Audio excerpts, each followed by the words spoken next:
आहे का कोणी लाईव्ह? लाईक किंवा कमेंट एखादी करा, म्हणजे मला लक्षात येईल चालू झालंय. सत्यशोधक विद्यार्थी संघटनेचे कार्यकर्ते, पदाधिकारी सगळ्यांना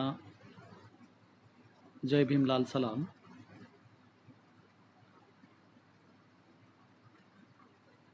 एक जण दिसत आहेत. पहिल्यांदा सगळ्यांना माझा क्रांतिकारी जय भीम, लाल सलाम, जय हरी. मी नितीन सावंत, कीर्तन परंपरा, वारकरी परंपरेतील ब्राह्मणी अब्राह्मणी प्रवाहाची मला या ठिकाणी मांडणी करायची आहे. पहिल्यांदा मी सत्यशोधक विद्यार्थी संघटनेच्या सर्व पदाधिकारी, कार्यकर्ते या सगळ्यांचं अभिनंदन व्यक्त करतो की त्यांनी लॉकडाऊनच्या काळात सुद्धा एक मोठी प्रबोधनाची रेलचेल चालू ठेवलेली आहे आणि ते सोशल मीडियातून गेल्या कित्येक दिवसापासून प्रबोधन करत आहेत आणि त्यांनी अनेक दिग्गजांना, नामांकित व्यक्तींना एक मोठी मांडणी करण्यासाठी विविध विषय देऊन या पेजवरून त्यांनी मोठा प्रबोधनाचा उहापोह केलेला आहे. त्याबद्दल मी सगळ्यांचे पुन्हा एकदा अभिनंदन व्यक्त करतो. या ठिकाणी संत परंपरेच्या संदर्भाने जी मांडणी करायची आहे त्यात पहिल्यांदा आपण ह्या संत चळवळी, अध्यात्मवादी चळवळी कशा निर्माण झाल्या मी त्याची एक पार्श्वभूमी थोडक्यात सांगून मग आपण मुख्य मुद्द्याकडे येणार आहोत. सबंध भारतामध्ये, मध्ययुगीन भारताच्या काळामध्ये जेव्हा वैदिक व्यवस्थेची, ब्राह्मणी व्यवस्थेची आणि जाती व्यवस्थेची सर्वात मोठी जाचक व्यवस्था निर्माण झाल्याच्या नंतर या देशामध्ये भक्ती मार्गाच्या अनेक संत चळवळी उदयाला आलेल्या आहेत. उत्तरेकडे सुद्धा संत कबीर, संत रविदास किंवा चैतन्य महाप्रभू बँगलोरकडे, बांगलादेशाच्या बाँड्रीवर, वेस्ट बेंगॉलला आणि महाराष्ट्राच्या, गुजरातच्या आणि कर्नाटकाच्या ह्या भागामध्ये सुद्धा संत बसवेश्वर, संत नामदेव महाराज आणि संत चक्रधर स्वामी यांनी भक्ती मार्गाचा एक मोठा उहापोह सुरू केला होता. म्हणून मध्ययुगीन भारताची, महाराष्ट्राची परिस्थिती कशी होती तर राजा रामदेवरायाची राजवट संपुष्टात येत असतानाच्या काळामध्ये या भक्ती चळवळी उदयाला आलेल्या आहेत. राजा रामदेवरायाच्या राजवटीमध्ये काय चालायचं तर धर्मव्यवस्थेची जाचक नियमावली ब्राह्मणांनी बनवली होती आणि या धर्माला कॉम्रेड शरद पाटील शौर्त स्मार्त धर्म असं म्हणतात. वर्णव्यवस्थेचा शौर्त धर्म आणि जाती व्यवस्थेचा स्मार्त धर्म असं त्यांनी म्हटलेलं आहे. या स्मार्त शौर्त धर्मालाच अनेक पुरोगामी लोकांनी अनेक नावं दिलेली, ज्याला वैदिक धर्म, सनातनी धर्म, सनातन धर्म, ब्राह्मण धर्म अशी वेगवेगळी नावं आहेत. आणि म्हणून आपण सोयीसाठी, आपल्या चर्चेसाठी आपण संतांनी नवं जे काही उभं केलं ते वैदिक धर्माच्या, या ब्राह्मणी धर्माच्या विरोधात संतांनी ही नवी चळवळ उभी केली होती. आणि म्हणून या रामदेवरायाच्या दरबारामध्ये चातुर्वर्ग चिंतामणी नावाचा एक धर्मग्रंथ हेमाद्री पंडित, पुरुषोत्तम भाट अशा ब्राह्मणांनी मिळून लिहिला आणि या चातुर्वर्गीय चिंतामणी धर्मग्रंथातून 2500 व्रतवैकल्य निर्माण केली आणि इथल्या गोरगरीब कष्टकरी जनतेवर ही व्रतवैकल्य लादली, धार्मिक जाचक गुलामी लादली आणि यातून इथली धर्मव्यवस्था शोषण करायला लागली होती. याच्यामध्ये राजे महाराजांना खुश ठेवायचं, राजे महाराजांकडनं धर्माच्या नावाखाली जमिनी लुबाडायच्या, मोठमोठाली गावं इथल्या धर्मपुरोहितांनी, ब्राह्मणांनी आंदण म्हणून घ्यायची, ती गावं राजाकडून दान म्हणून घ्यायची आणि त्या गावातून आलेला शेतसारा लुटायचा. अशी धर्मव्यवस्था इथे कडक बनत चाललेली होती. आणि म्हणून तुम्ही गोदावरीच्या किनाऱ्यावर बघा, मांजरा तेरणेच्या किनाऱ्यावर बघा, महाराष्ट्रातल्या ज्या काही मोठ्या मोठ्या कृष्णा नद्या, या नद्यांच्या किनाऱ्यावर बघा, प्रचंड मंदिरं तुम्हाला दिसतील. आणि म्हणून राजे महाराजांना खुश ठेवून शिल्प मंदिरं बांधायला लावून ह्या हेमाद्री पंडित, पुरुषोत्तम भाट किंवा अनेक राजे महाराजांच्या दरबारात काम करणाऱ्या ब्राह्मणांनी अनेक ठिकाणी मंदिरं बांधायला लावून ब्राह्मणांच्या जगण्याची सोय करून घेतली होती. त्यामुळे ब्राह्मण वर्ग, ब्राह्मण लॉबी, धर्मव्यवस्था ही सुखासमाधानात अप्पर लेअर चांगल्या पद्धतीने चाललेला होता. फक्त शोषण, पीडन चालू होतं ते या देशातल्या गोरगरीब, कष्टकरी, शेतकरी, भूमिहीन, अल्पभूधारक, किंवा आदिवासी, शेड्यूल कास्ट अशा माजी अस्पृश्य जाती अनेकांचं शोषण या देशात चाललेलं होतं. आणि म्हणून धर्मव्यवस्था इतकी जाचक धार्मिक नियमावली लावून सुद्धा गोरगरीब कष्टकरी मात्र कुठला तरी देव शोधतात, त्यांच्या पायावर भक्तिभावाने डोकं टेकवतात आणि हे लोक त्या गोरगरिबांना लुटत असतात. ही सगळी पार्श्वभूमी बघून या देशात मध्ययुगीन भारतात कारागीर जातींनी वारकरी धर्म, भागवत धर्माची घोषणा केली आणि तो पुढे चालवला. आता ही मी धर्मव्यवस्थेची रामदेवरायाच्या आणि मध्ययुगीन भारतातली परिस्थिती सांगितलेली आहे. ही धर्मव्यवस्था कशी होती त्याचं एकच उदाहरण मी सांगतो. चक्रधर स्वामींची आंबेजोगाईला फार मोठी सभा झाली होती आणि आंबेजोगाईच्या सभेमध्ये त्यांच्या प्रवचनाच्या अगोदर दोन त्यांचे शिष्य बोलले आणि हे शिष्य चर्मकार जातीमधून चक्रधर स्वामींच्या महानुभव धर्माचे प्रचारक बनलेले होते, परधर्माचे प्रचारक बनलेले होते. तेव्हा सभा संपल्याच्या नंतर अनेक लोक चक्रधर स्वामी आणि त्या सगळ्या शिष्यांच्या पाया पडत होते. ब्राह्मण वर्ग सुद्धा आंबेजोगाईचा चक्रधर स्वामींच्या बरोबरीला त्यांच्या दोन शिष्यांच्या पाया पडला.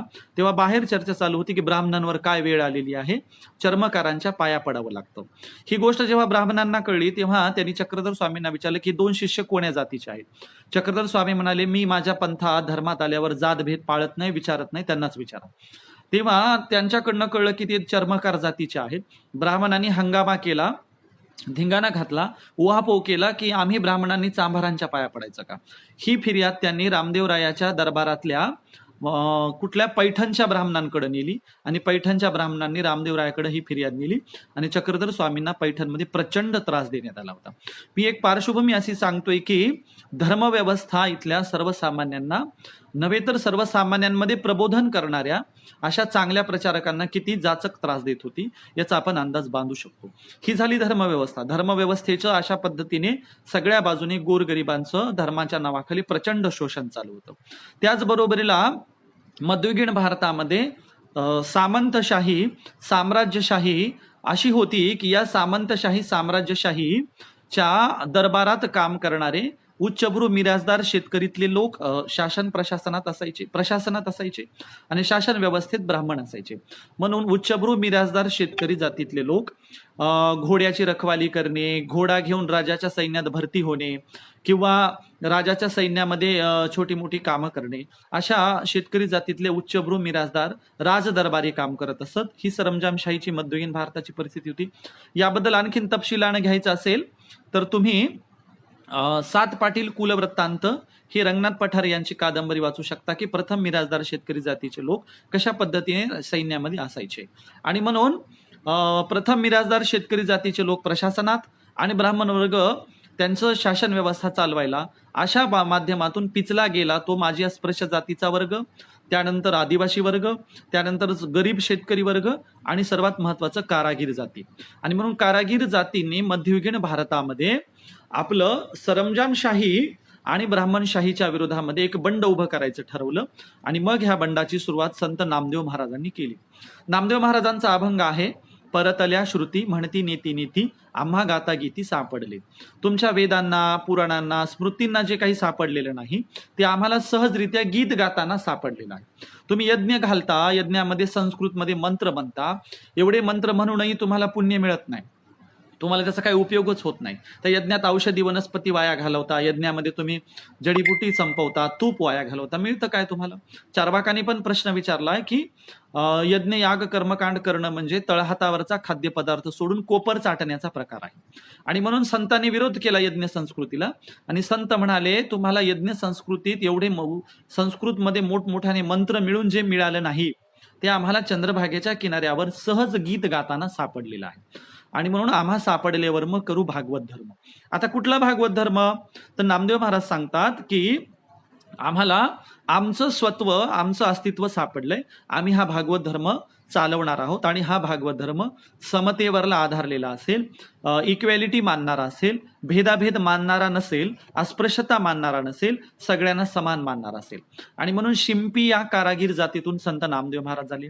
त्यानंतर संत गोरोबा काका कुंभार या कारागीर जातीतून आले, संत नरहरी सोनार ह्या कारागीर जातीतून आले आणि मग पहिल्या टप्प्यातलं सगळं संत मंडळ हे कारागीर जातीतून आलेलं आहे. आणि मग कारागीर जातीतल्या संत मंडळांनी एक चांगल्या पद्धतीने महाराष्ट्रामध्ये एक अजेंडा बनवला, एक विचारधारा बनवली आणि ही विचारधारा ब्राह्मणी संस्कृतीच्या, वैदिकांच्या संस्कृतीच्या विरोधामध्ये या संतांनी विचारधारा बनवली. तुम्ही म्हणाल हे कसं काय सांगताय, म्हणजे ही मांडणी अगोदर झाली आहे का नाही? तर ही मांडणी अनेक लोकांनी केलेली आहे. महाराष्ट्रामध्ये अमरावतीच्या विद्यापीठाचे कुलगुरू राहिलेले V Kolte, doctor V Kolte यांचं हिंदीतल्या अनेक भाषणांवर संकलित भाषणांचं हिंदीतल्या मराठीमध्ये केलेलं पुस्तक आहे. तुम्ही ते पुस्तक मिळवू शकता. त्यानंतर गंबा सरदार यांनी हीच डाव्या पद्धतीची, मार्क्सवादी पद्धतीची संतांची मांडणी केलेली आहे. आणि त्यानंतर त्याच काळामध्ये महाराष्ट्रामध्ये बार सुरठणकर यांनी सुद्धा ही मांडणी केलेली आहे. आणि म्हणून संत मंडळानं भौतिकवादामध्ये काही काम केलं होतं की नाही असा एक प्रश्न आहे आणि डाव्या चळवळीने याकडे दुर्लक्ष केलेलं दिसून येतं. डाव्या चळवळीतले गंबा सरदार असतील किंवा बार सुरठणकर असतील, अशा लोकांनी 1-2 पुस्तकं काढल्याच्या नंतर त्यानंतर संत साहित्यावर फारसा मोठा उहापोह झालेला दिसत नाही. आणि मग अलीकडच्या काही कॉम्रेड मंडळींचे प्रश्न आहेत की संतांनी भौतिकवादी काम केलं होतं की नाही? तर यस, एक्झॅक्टली, संतांनी आध्यात्मिक क्षेत्रातली ही तत्वज्ञानातली मांडणी करत असताना भौतिकवादी जीवनामध्ये समतेचा आग्रह धरला होता. पण मूळ मुद्दा काय आहे? काळ कुठला आहे? मध्ययुगीन भारताचा काळ आहे. उत्पादनाची साधनं विकसित नाहीयेत, हातामध्ये फारसं काही भरपूर उत्पादन निघत नाही, सरंजामशाही आहे. अशा काळामध्ये समता भौतिकवादात आणणं अत्यंत कठीण आहे किंवा ते असंभव आहे असं आपण म्हणू शकतो. 18व्या शतकाच्या नंतर भौतिकवादी साधनांचा, उत्पादनाच्या साधनांचा विकास झालेला आहे. आज आपण इक्वॅलिटीचा आग्रह धरणं योग्य आहे. पण संत ज्ञानेश्वर महाराज म्हणतात, जो जे वांछील तो ते लाहो. आता ज्याला ज्याला जे जे पाहिजे ते ते मिळावं अशी भौतिकवाद, अध्यात्मवादात समतेचा आग्रह धरणारी प्रार्थना करणं अत्यंत गौरवास्पद आहे. पण नामदेवांच्या काळामध्ये, ज्ञानेश्वर महाराजांच्या काळामध्ये ज्याला जे जे पाहिजे ते ते मिळणं अशक्य आहे. पण तरीही ही संत मंडळी भौतिकवादामध्ये चांगलं काम करत होती की नाही? तर संत दामाजी पंत यांनी मंगळवेढा परिसरामध्ये प्रचंड मोठा दुष्काळ आल्याच्या काळामध्ये दामाजी पंतांनी जमिनीमध्ये धान्याचे जे कोठार असतात, पेव असतात, अशा धान्याचे गोदाम, पेव, कोठार त्यांनी गोरगरीब, शोषित, वंचित, पीडित, अस्पृश्य, आदिवासी, भटके सगळ्यांच्यासाठी ही धान्याची कोठारं मुक्त केली होती. त्या बदल्यात बिदरच्या राजाने दामाजी पंतांना बिदरच्या दरबारात सुद्धा बोलवलं होतं, शिक्षा सुनावल्याचं असं सगळं इतिहासात आता नमूद झालेलं आहे. आणि म्हणून दामाजी पंतांनी भौतिकवादात काम केल्याचा सगळ्यात मोठा पुरावा आहे. दुसरा पुरावा, संत मंडळी भौतिकवादी काम करत होती की नाही? तर दुसरा पुरावा, जगतवंद्य जगद्गुरु तुकोबारायांनी कर्जाची खाती पाण्यात बुडून आपल्या परिसरातल्या अनेक लोकांना कर्जमुक्त केलं होतं. एवढंच नव्हे तर त्यांच्या शेतात कुठलंही उत्पन्न झालं आणि ते उत्पन्न घरी आल्याबरोबर ते गोरगरिबांना वाटून टाकत असत. त्याबद्दल अनेक तुम्हाला किस्से, प्रसंग, कथा तुकोबारायांच्या मिळू शकतात. त्यामुळे संत दामाजी पंतांपासनं संत तुकोबारायांपर्यंत आणि तुकोबारायांपासनं संत गाडगे महाराजांच्या पर्यंत हे सगळं संत मंडळ आध्यात्मिक क्षेत्रात समतेचा जसा आग्रह धरत होतं, समतावादी जशी मांडणी करत होतं, तसं भौतिकवादामध्ये सुद्धा संत इक्वॅलिटीचा आपल्या कुवतीप्रमाणे प्रयत्न करत होते. मी गाडगे महाराजांचं नाव यासाठी घेतलं की गाडगे महाराजांना जेवढं दान दिलं जायचं तेवढं गाडगे महाराज ते धर्मशाळा बांधण्यासाठी वापरायचे किंवा गोरगरिबांमध्ये वाटून टाकायचे. एकदा प्रबोधनकार ठाकरेंनी लिहिलेल्या गाडगे महाराजांच्या चरित्रामध्ये असं आहे की एकदा पुण्यात गाडगे महाराजांचं कुटुंब राहत असताना कुणी म्हणजे काही जाणकार लोकांनी गाडगे महाराजांच्या कुटुंबियांना भांडी, कुंडी, पीठ काय थोडंसं सगळं दिलं नेऊन. तेव्हा गाडगे महाराज जेव्हा पुन्हा आपल्या घरी आले तेव्हा त्यांनी ती भांडी, कुंडी सगळी वाटून टाकले. अशा पद्धतीने आपल्या आजूबाजूच्यांना आपल्याकडचं जे काही देता येईल याचा आग्रह संत मंडळ करत होतं. आणि म्हणून संत मंडळींची ही अब्राह्मणी परंपरा आहे आणि ही अब्राह्मणी परंपरा ब्राह्मणी परंपरेच्या विरोधात काम करणारी आहे. आता या अब्राह्मणी परंपरेचा एक खुलासा करणं गरजेचं आहे की कॉम्रेड शरद पाटील आणि ज्योतिराव फुले जी ब्राह्मणी अब्राह्मणी संकल्पना मांडतात ती जातीवर आधारलेली नाही. म्हणजे संत एकनाथ महाराज ब्राह्मणांच्या घरात जन्माला येऊन सुद्धा इतका इक्वॅलिटीचा, समतेचा आग्रह धरत होते की त्यांनी आपल्या वडिलांच्या पितराच्या श्राद्धाच्या कार्यक्रमाला महार जातीतल्या लोकांना आणून घरामध्ये जेवू घातलं होतं.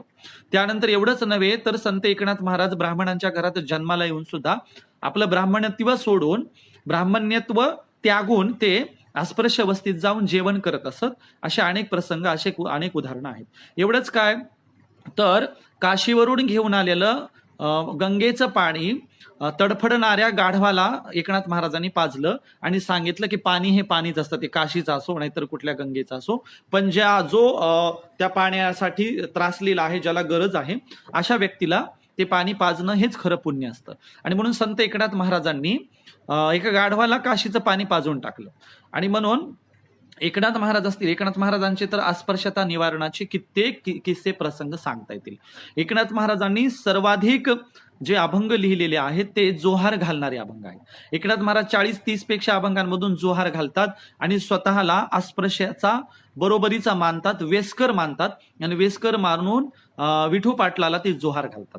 आणि म्हणून संतांची भौतिकवादी चळवळ होती ती अब्राह्मणी परंपरेमध्ये जन्माने ब्राह्मण असलेला सुद्धा असू शकतो. म्हणून संत ज्ञानेश्वर महाराज, संत एकनाथ महाराज हे अब्राह्मणी परंपरेतले आहेत, जे पूर्वाश्रमीचे जन्माने ब्राह्मण होते.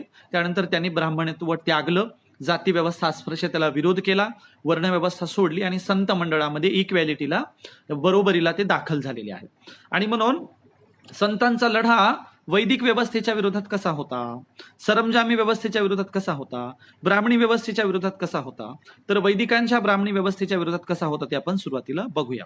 आणि म्हणून संतांचा लढा वैदिक ब्राह्मणी व्यवस्थेच्या विरोधात असा होता की संतांनी सर्वप्रथम कुणालाही न कळतील अशा भाषेमध्ये, संस्कृत भाषेमध्ये धर्मग्रंथ लिहिले.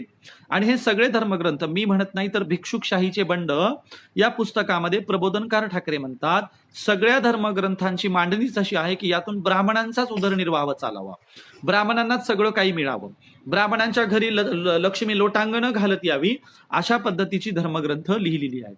आणि म्हणून या देशामध्ये सम्राट अशोकाच्या नातवाला बृहद्रथाची हत्या केल्याच्या नंतर जी प्रतिक्रांती झाली त्यात भरमसाठ धर्मग्रंथ लिहिले गेले. आणि ही धर्मग्रंथ यासाठी लिहिली की ब्राह्मणांचा फायदा व्हावा, ब्राह्मणांच्याच घरी कुठलंही काम न करता लक्ष्मी, पैसा, धन दौलत यावी, अशा हिशोबाची धर्मग्रंथ होती. आणि ती कशी होती तर तुम्ही धर्मग्रंथांची चिकित्सा करायची नाही, तुम्ही धर्मग्रंथांवर प्रश्न उपस्थित करायचा नाही, आम्ही सांगेल तेच सत्य मानायचं, अशा पद्धतीने संस्कृत भाषेत धर्मग्रंथ लिहिले. मध्ययुगीन भारतात पहिल्यांदा संतांनी कशाला सुरुंग लावला, तर संतांनी उच्चभ्रू, उच्च जात वर्गीयांच्या, अभिजनांच्या, ब्राह्मणांच्या, प्रस्थापितांच्या भाषेला नकार दिला. पहिल्यांदा मी एक महत्वाचं उदाहरण तुम्हाला सांगेल की असा प्रसंग तथागत भगवान बुद्धांच्या काळातही घडलेला होता. बुद्धाकडे एक ब्राह्मण आला आणि म्हणाला, आपण संस्कृत भाषेमध्ये आपलं हे सगळं धम्माचं ज्ञान वाटूया. बुद्धाने नकार दिला. बुद्ध म्हणाले, लोकभाषेतच ज्ञानाचं आदान प्रदान झालं पाहिजे, लोक प्रवाही राहतात, लोक अपडेटेड राहतात. त्याचप्रमाणे नामदेव महाराजांनी आणि नामदेव महाराजांच्या सुरुवातीच्या पहिल्या संत मंडळाने अगदी लोकभाषेचा आग्रह धरत मराठीमध्ये हे सगळं ज्ञान वाटायला सुरुवात केली. आणि मग मराठीत ज्ञान वाटायला लागल्यामुळे संस्कृतला त्यांनी पहिल्यांदा नकार दिला. आणि म्हणून वारकरी संप्रदायामध्ये सगळ्याच्या सगळ्या आरत्या आणि सगळ्याचं सगळं साहित्य हे केवळ आणि केवळ मराठी भाषेतच तुम्हाला बघायला मिळेल. सगळ्या संतांच्या आरत्या, नामदेव महाराजांनी विठ्ठलाची आरती लिहिली, ही आरती मराठीत आहे, युगे 28 विटेवरी उभा म्हणून. आरती परंपरेचे जनक नामदेव महाराजांना मानलं जातं, कीर्तन परंपरेचे जनक नामदेव महाराजांना मानलं जातं. स्त्रीला बरोबरीचा दर्जा देणारे आणि स्त्रीला कीर्तनकार बनवणारे, तिच्या गळ्यात वीणा पहिल्यांदा देणारे नामदेव महाराजांना मानलं जातं. आणि म्हणून संतांनी मराठी भाषेचा आग्रह धरला, प्रस्थापितांच्या, वैदिकांच्या वैदिक भाषेला विरोध दर्शवला.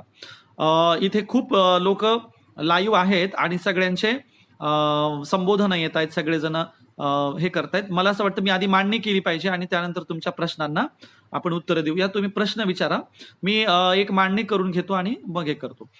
विजयजी वाघ आहेत, जय भीम लाल सलाम घालतायत, जय भीम लाल सलाम. रवी दास आहेत, जय भीम रवीजी. राम सरनाईक आहेत, जय हरी राम सरनाईक. सगळ्या पदाधिकाऱ्यांचे मी पुन्हा अभिनंदन व्यक्त करतो. मी महत्वाचा मुद्दा हा सांगत होतो की संतांच्या संस्कृत भाषेला नाकारून मराठीत अब्राह्मणी प्रवाह सुरू राहिला. त्यानंतर संतांची यज्ञ संस्कृती होती. यज्ञ संस्कृतीत काय होतं तर यज्ञ घालायचा, काय मंत्रतंत्र म्हणायचे. संतांनी साफ नकार दिला. संत म्हणाले, आम्ही यज्ञ संस्कृती मानत नाहीत, आमची नामस्मरण संस्कृती. तिकडे काशीला जाऊन यज्ञ घाला, अमुक करा, तमुक करा, त्याऐवजी आम्ही उठता बसताना देवाचं नाव जरी घेतलं तरी आम्हाला पुरेसं आहे. किंवा आई वडिलांची सेवा करणेच हे आमच्यासाठी धर्म आहे. या देशात संतांनी बघा केवढा मोठा क्रांतिकारी बदल केला होता की संस्कृत मधले मंत्रतंत्र म्हणणाऱ्या ब्राह्मणांच्या हाताने यज्ञ घातल्यावर पुण्य मिळतं, ही गोष्ट नाकारून संतांनी काय सुरू केलं? संत म्हणाले, हरी बोला देता उठता बसता हरी बोला.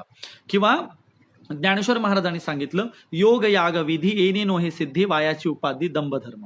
योग याग व्रत वैकल्य यज्ञ याग केल्याने काहीही मिळत नसतं, हे खोटा धर्म आहे. असा खोटा धर्म नाकारला पाहिजे असं संत मंडळी सांगायला लागली.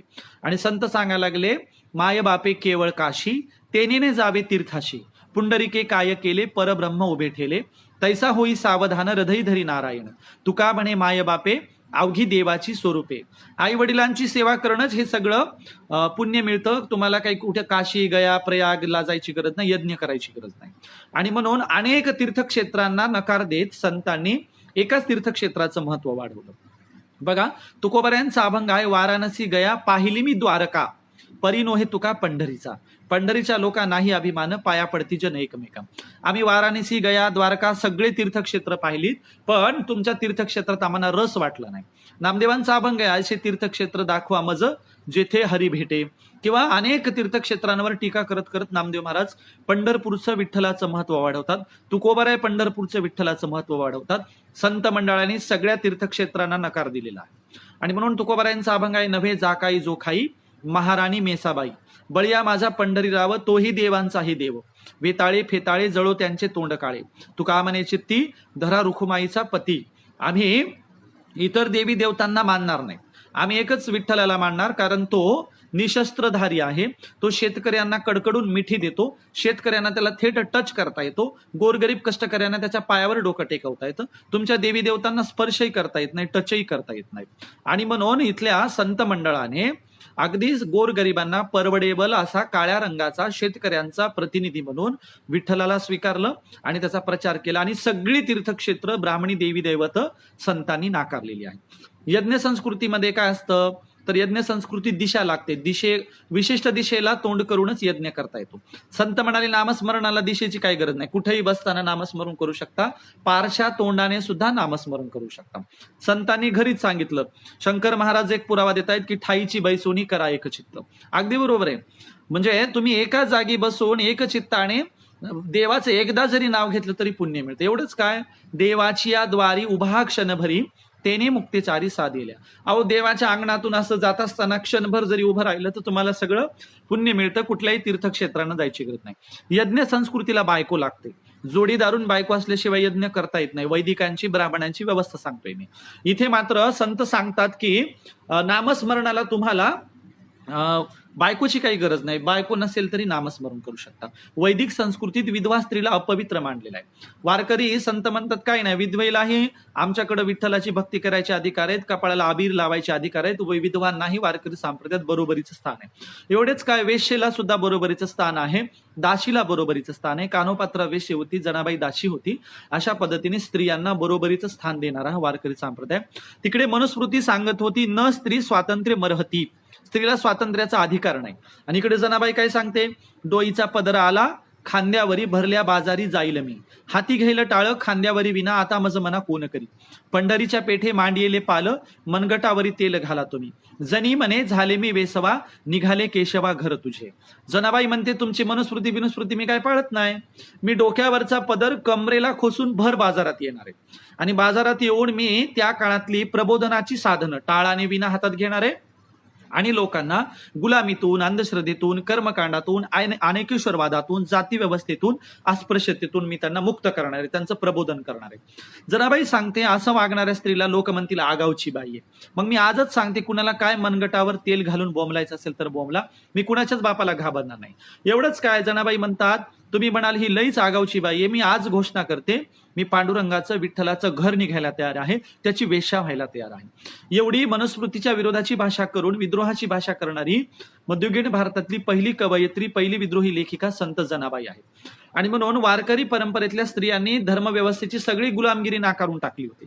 वारकरी परंपरेतल्या पुरुष मंडळींनी धर्मव्यवस्थेची गुलामगिरी नाकारून टाकली होती आणि ते मुक्तपणे या देशात प्रबोधनाचं काम करत होते. आणि म्हणून सर्व तीर्थक्षेत्रांना पर्याय पंढरपूर होतं. सर्व देवांना पर्याय विठ्ठल हा होता. संस्कृतला पर्याय मराठी ही भाषा होती. त्यानंतर यज्ञ संस्कृतीला पर्याय नामस्मरण होतं.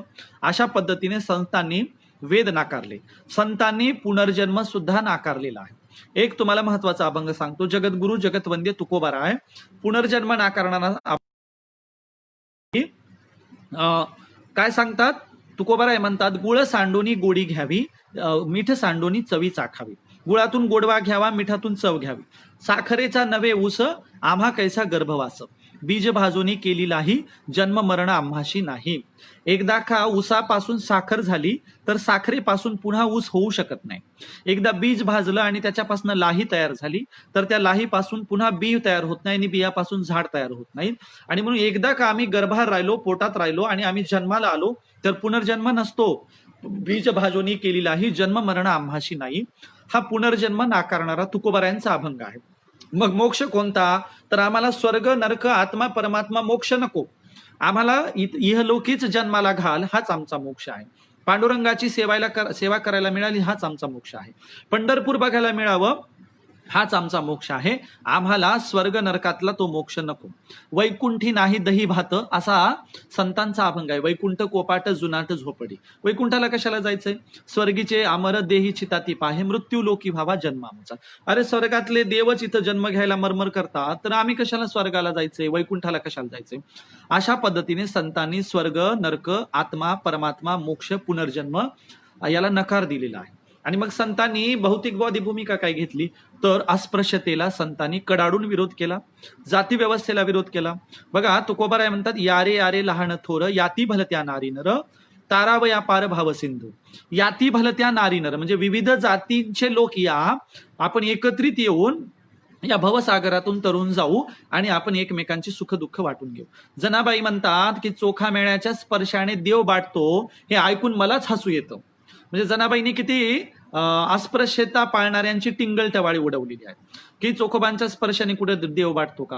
अहो पांडुरंगाचा सगळ्यात जवळचा भक्त चोखोबाराय, भक्त चोखोबाराय आहे आणि चोखोबारायांचा स्पर्श विठ्ठलाला झाला. विठ्ठलाने आनंदून जावं, विठ्ठलालीच पवित्र व्हावं, चोखोबाराय एवढा ग्रेट आहे. त्यापेक्षा चोखोबाच्या स्पर्शाने जर देव बाटतो असं पंढरपूरचे बडवे आणि ब्राह्मण म्हणत असतील तर जनाबाई म्हणते मला हसूच येतं. अशा पद्धतीने अस्पृश्यतेला विरोध जनाबाईंनी केला, तुकोबारायांनी केला, नामदेवरायांनी केला. नामदेवरायांनी आपल्या संत मंडळात चोखोबारायांना सहभागी करून कडकडून मिठी मारली. बघा संतांच्या चळवळीत काही मिथक आहेत. या मिथकांना आपण त्याचा अर्थ अन्वयार्थ लावला पाहिजे, त्याला समजून घेतलं पाहिजे. संत चळवळीत कुठली मिथक आहेत? तर संत चळवळीत एक महत्वाचं मिथक आहे की पंढरपूरचा विठ्ठल अस्पृश्य वस्तीत चोखोबारायांच्या बायकोचं बाळंतपण करायला गेला. चोखोबारायांच्या घरी जाऊन पांडुरंगाने त्यांच्या बहिणीचं रूप घेऊन सोयराबाईंचं बाळंतपण केलं. चोखोबाची बहीण झाला शारंगधर, वैनी उघडादार हकामारी, असा एक अभंग आहे. आता या चमत्कारी घटनांना चमत्कारिक घ्यायचं नसतं, तर संत कुठला संदेश देतात हे आपल्याला बघायचं असतं. काय संदेश आहे? तर अस्पृश्यता विटाळ मानला गेलाय त्या काळात आणि अस्पृश्य स्त्रीचं नव्हेच कुठल्याही स्त्रीचं बाळंतपण करणे विटाळ मानलं जातो. बाळंतपणाला विटाळ मानला जातो आणि अस्पृश्यतेला विटाळ.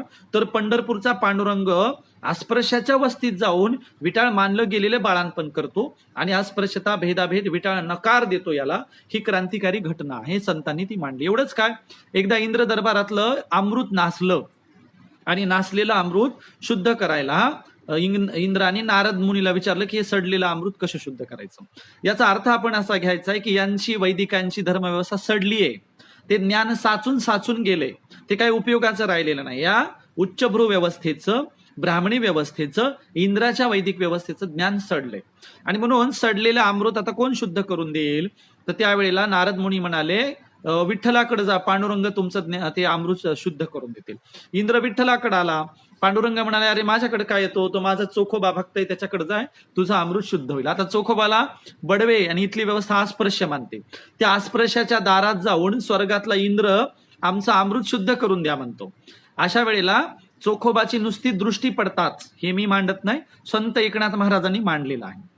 आणि एकनाथ महाराज म्हणतात चोखोबांची नुसती दृष्टी पडताच इंद्राचं अमृत शुद्ध झालं, पवित्र झालं. अर्थ काय घ्यायचा आहे कथेतून? कथा जरी चमत्कारिक असेल तर आमचे संत मंडळ अस्पर्शता पाळत नव्हते. आमच्या चोखोबांच्या दृष्टीतच एवढं पावित्र्य होतं. अहो ते बडवे, पंढरपूरचे बडवे म्हणतात चोखोबाने विठोबा वाटवला. इकडे संत म्हणतात अहो तुमच्या इंद्राचं अमृतच आमच्या चोखोबाने शुद्ध करून दिलं, विठोबाचं काय घेऊन बसला. अशा पद्धतीने संतांनी अस्पृश्यतेला कडाडून विरोध केलेला आहे, बरोबरीला स्थान दिलेलं आहे, जातीभेदाला विरोध केलेला आहे. आणि म्हणून या संतांच्या बद्दल इथल्या वैदिकांनी, ब्राह्मणांनी प्रचंड टिंगलटवाळी केली, त्यांचा अपमान केला, त्यांचं साहित्य नष्ट करण्याचा प्रयत्न केला. संत रविदासांना चित्तोडगडावर चामडं कापायच्या हत्याराने मारण्यात आलं. या देशात जवी पवारांच्या सारखे अनेक दिग्गज लेखक म्हणतात चोखोबाऱ्यांच्या अंगावर वेस कस काय पडली, की यांना चोखोबाऱ्यांना वेसे ढकलून दिला असा प्रश्न उपस्थित केलेला आहे. अनेक संतांना, संत जनाबाईंच्या घरी 40 ब्राह्मण धावत जाऊन त्यांना ओढत आणलं होतं. त्यांना सुळावर देण्याचं काम इथल्या ब्राह्मणांनी केलं. अभंगाय पदक विठ्ठलाचे नेले, ब्राह्मण म्हणती जनीन नेले, अगं सिंपियाची जनी नेले पदक दे आणून. आता माझा साधा प्रश्न आहे, संत जर इथल्या देवाधर्माचंच, कर्मकांडाचंच, वैदिकांच्याच व्यवस्थेचं काम करत होते, त्यांना हे ब्राह्मण विरोध का करत होते? संत वैदिकांच्या व्यवस्थेचं काम करत नव्हते. संत जर भक्तीचं काम करत होते, देवाधर्माचं काम करत होते, तर त्यांना ब्राह्मणांनी स्वीकारायला पाहिजे होतं. उलट सगळा ब्राह्मण वर्ग त्या काळातला काही मोजके सोडता वैदिकांच्या बाजूने लढत होते आणि अब्राह्मणी परंपरेतल्या संतांना विरोध करत होते. म्हणून नामदेव महाराजांना विरोध करण्यात आला, जनाबाईंना विरोध करण्यात आला, चोखोबाऱ्यांना तर बैलाला जुंपून ओढण्यात आलं होतं, चोखोबाऱ्यांना मारण्यात आलं. चोखोबाऱ्यांचा अभंग आहे, धाव पाव विठू आता चालू नको मंद, बडवे मज मारती काय अपराध. चोखोबाऱ्यांना बडव्यांनी, ब्राह्मणांनी मारल्याचं चोखोबाऱ्यांनीच सांगितलेलं आहे. जनाबाईंना वाड्यातून ओढत नेऊन 40 ब्राह्मणांनी चंद्रभागेच्या किनाऱ्यावर तिला आणल्याचं जनाबाईंनी अभंग लिहिलेला आहे. एवढंच काय, अनेक संतांना इतका जाचक त्रास दिला गेला, कारण संत माणुसकीचं, ह्युमॅनिटीचं, जाती अंताचं, बरोबरीचं काम करत होते. आता संतांना मर्यादा कशाच्या होत्या? तर संतांना काळाच्या मर्यादा होत्या. म्हणजे वेळ आली होती पण काळ आलेला नव्हता. आता आपण ज्या काळात लोकशाहीत वावरतो, या लोकशाहीमध्ये कलबुर्गी, पानसरे, गौरी लंकेश किंवा दाभोळकर यांची हत्या होऊ शकत असेल तर संतांचा काळ किती जाचक असेल याचा तुम्ही अंदाज लावू शकता. त्यामुळे आजच्या चष्म्यातून संतांना न बघता तत्कालिक परिस्थितीचा आढावा घेतल्यानंतर संत किती ग्रेटपणाने काम करत होते हे तुमच्या लक्षात येईल. आता गाव पातळीवरच्या थेट सरंजामदाराला जाऊन विरोध करावा की तुझ्या गावात अस्पृश्यता कस काय, जाती व्यवस्था कस काय, तर ते सरंजामदार या गोरगरीब संतांना मारू शकतात, त्रास देऊ शकतात. म्हणून संतांनी एक युक्ती लढवली, त्याने विठ्ठलालाच विठू पाटील बनवलं आणि एका सरंजामदाराच्या दारात संत कैफियत घेऊन गेली आणि मग विठू पाटलाला सगळ्या संतांनी जोहार घालायला सुरुवात केली. आणि मग काहीतरी गणेशजी साबळे म्हणतात अभ्यास खूप विचारात पाडण्यातला आहे. थँक्यू गणेशजी. लोक चमत्कारालाच नमस्कार करतात, बरोबर आहे. संत चळवळीतल्या चमत्कारिक कथांचा अन्वयार्थ लावून त्याची पुनर्मांडणी फार मोठ्या वर्गानं करायला हवी. काही लोक तसं करतायत. आणि म्हणून मी तुम्हाला सांगत होतो की विठू पाटलाच्या दारात सगळ्यांनी कैफियत नेली आणि या विठू पाटलाला सगळ्यांनी आधी जोहार घातला, लाडीक जोहार. हे विठू पाटील बघ, तुझ्या आजूबाजूला अस्पृश्यता चालू आहे, भेदाभेद चालू आहे, ह्युमॅनिटीला कलंक लावणाऱ्या घटना घडतायत, तुझ्या आजूबाजूला इतकं जाचक चाललंय आणि तुला दिसत नाहीस का? तू आमचा सरंजामदार आहेस, विठू पाटील आहेस, तू आमचा पालन करतायस, पोषण करतायस, तू विरोध कर या जाती व्यवस्थेला. असं सुरुवातीने विठू पाटलाच्या दारात लाडीक जोहार सुरू केला आणि त्यानंतर संतांनी खंबीर भूमिका घेतली. जनाबाई म्हणते, अरे अरे विठ्या मूळ मायेच्या कार्ट्या, तुझी रांड रंडकी हो, तुझं मड बसो. जनाबाईंनी पांडुरंगाला शिव्या सुद्धा घातलेल्या आहेत. त्यानंतर नामदेव महाराज म्हणतात, पतित पावन म्हणून आलो तुझी या दारा, पतित पावन म्हणून नव्हेसी म्हणून जातो माघारा, झेंगट घेऊनी हाती दवंडी पेटविल तिन्ही लोकी, देवा तू पतित पावन नव्हेसी तू मोठा घातकी. अरे खूप पतित पावन, गोरगरिबांचा उद्धार करता म्हणून मी तुझ्या दारात आलो होतो. तू तर काय गोरगरिबांचा उद्धार करता उरलाच नाहीस. आता मी काय करणार, हातात दवंडी झेंगड घेणारे, सगळीकडे दवंडी पेटवून सांगणारे, हा काही पतित पावन नाहीये. हा का पतित पावन नाहीये? तर तुकोबाराय म्हणतात, हरी तू निष्ठुर निर्गुण, नाही माया बहु कठीण, नव्हे ते करसियान कवने नाही केले ते, बळी सर्वस्व उदार, जेने उभारीला कर, करुणी कहर तू पाताळी घातला. अरे पांडुरंगा, तुझ्याकडे दयामाया नाही, तू किती निष्ठुर आहेस, तुला चांगल्याच बाजू घ्यायचं कळतच नाही. बळीराजा एवढा ग्रेट होता, चांगला होता, तू त्याला विनाकारण पाताळात घातलंस तू आणि वामनाची बाजू घेतलीस. अशा पद्धतीने देवालाही पांडुरंगालाही प्रश्न विचारायचं धाडस या देशात संतांनी केलं होतं. आणि म्हणून संत काही आजच्या मोदी भक्तांच्या सारखे भक्त नव्हते. एकदा का विठ्ठलाला प्रमुख मानलं की विठ्ठलाची पण समीक्षा करायची नाही. संतांनी भगवंताची, पांडुरंगाची, विठ्ठलाची सुद्धा समीक्षा केली. विठ्ठलाला सुद्धा प्रश्न विचारले. अशा पद्धतीने संत डोळस मनाचे होते. आजूबाजूला दिसणारी अनइक्वॅलिटी संतांना त्रासदायक होत होती. आणि म्हणून दामाजी पंत असतील, तुकोबारे असतील, हे भौतिकवादात काम करत होते. आधुनिक भारतामध्ये ज्याप्रमाणे फुलेंनी काम केलं, त्याप्रमाणे मध्ययुगीन भारताचे फुलं जर कोणाला म्हणायचं असेल तर ते संत नामदेवांना म्हणावं लागेल. मध्ययुगीन भारताचे ज्योतिराव फुले म्हणजे नामदेव महाराज होते. ज्योतिराव फुलेंच्या, आधुनिक भारतातल्या ज्योतिराव फुलेंच्या सत्यशोधक समाजामध्ये धर्मात सगळ्या जाती धर्म पंथाचे लोक आले. आणि मध्ययुगीन भारतात नामदेवांच्या म्हणजे मध्ययुगीन भारतातल्या फुलेंच्या भागवत धर्मामध्ये सुद्धा सर्व जाती धर्म पंथाचे लोक येऊन इक्वॅलिटीचं, बरोबरीचं काम करत होते. आणि म्हणून या संत चळवळीचा प्रभाव नंतरच्या काळामध्ये अनेक लोकांवर पडला. ज्योतिराव फुलेंच्या अखंड हे अभंगाचेच भावंड आहेत, अभंगाचे भाऊच आहेत. अभंग म्हणजे भंग न पावणारे, अखंड म्हणजे खंडित न होणारे. आणि नामदेव महाराजांचे अनेक अखंड हे नामदेव तुकोबारा यांच्या म्हणजे ज्योतिराव फुलेंच्या अनेक अखंड नामदेव आणि तुकोबारा यांच्या अभंगासारखेच आहेत. आणि म्हणून ज्योतिराव फुलेंवर संत चळवळीचा खूप मोठा प्रभाव होता. डॉक्टर बाबासाहेब आंबेडकर तुकोबारा यांची अहिंसेची व्याख्या नेहमी सांगत असत. बाबासाहेब म्हणायचे की मला दया तिचे नाव, भूतांचे पालन, अनेक निर्दालन कंटकाचे, ही तुकाराम महाराजांची, तुकोबारा यांची अहिंसेची व्याख्या आवडते. कशी तर चांगल्या लोकांशी दयानं वागावं, जे आपल्याशी चांगलं वागतात, पण जे कंटक आहे त्या कंटकाचं निर्दालन केलं पाहिजे. कंटकाचं निर्दालन करताना मागे पुढे बघायचं नाही, ही अहिंसेची व्याख्या आहे. कोणी आपल्याला चांगलं बोललं तर चांगलं वागायचं. पण तुकोबांचा आणखीन एक अभंग आहे, भले तरी देऊ गांडीची लंगोटी, नाथाळाच्या माथी हनु काठू, मऊ मेनाहून आम्ही विष्णुदास, कठीण वज्रास भिदवायचे, जो जे मागेल ते देऊ, असं तुकोबारा यांचा अभंग आहे. म्हणजे चांगलं वागणाऱ्यांना आम्ही गांडीची लंगोटी पण काढून देऊ, पण वाईट वागलं तर त्या डोक्यात काठी घालायला आम्ही कमी रमी बघणार नाहीत, अशी तुकोबारा यांची भूमिका होती. आणि म्हणून बाबासाहेबांनी या भूमिकेचं समर्थन केलेलं आहे. तुकोबारा यांचा अभंग वाचताना त्यांना मूक नाईकची ओळ सापडली आणि तुकोबांचा वेदना बाबासाहेबांच्या लक्षात आली की कुणब्याच्या घरात जन्माला आलेले तुकोबारा म्हणतात, घोकावय अक्षर मजना याधिकार, किंवा आम्हा मुख्यांचा कोणी जाणीव ठेवणारा नाहीये.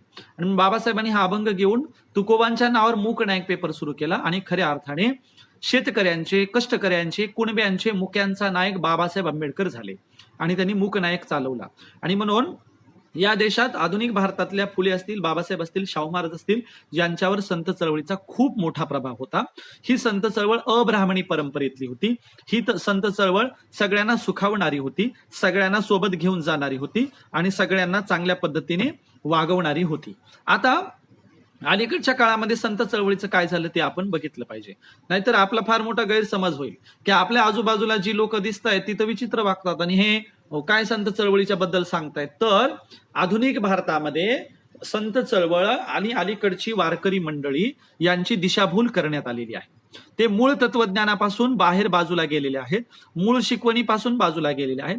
संत चळवळीचा जो मूळ सेंटर पॉइंट होता ह्युमॅनिटी, हा ह्युमॅनिटीचा पॉइंट बाजूला ठेवून आता कर्मकांडाकडे, वैदिक व्यवस्थेकडे ही संत चळवळ झुकायला लागलेली आहे. अलीकडच्या काळात काय झालं, देशाला स्वातंत्र्य मिळाल्याबरोबर, आपल्याला स्वातंत्र्य मिळालं 26 जानेवारी आपलं 1947ला. 1947ला 15 ऑगस्ट 1947ला स्वातंत्र्य मिळालं आणि ऑगस्ट, सप्टेंबर, ऑक्टोबर, डिसेंबर त्यानंतर पुढच्या एका वर्षभरामध्ये अनेक समतेची मागणी करणारी अनेक लोकांची आंदोलनं झाली, मोर्चे झाले. वारकरी चळवळीत असं का एखादा आंदोलन मोर्चा झाला का समतेचा आग्रह धरणारा?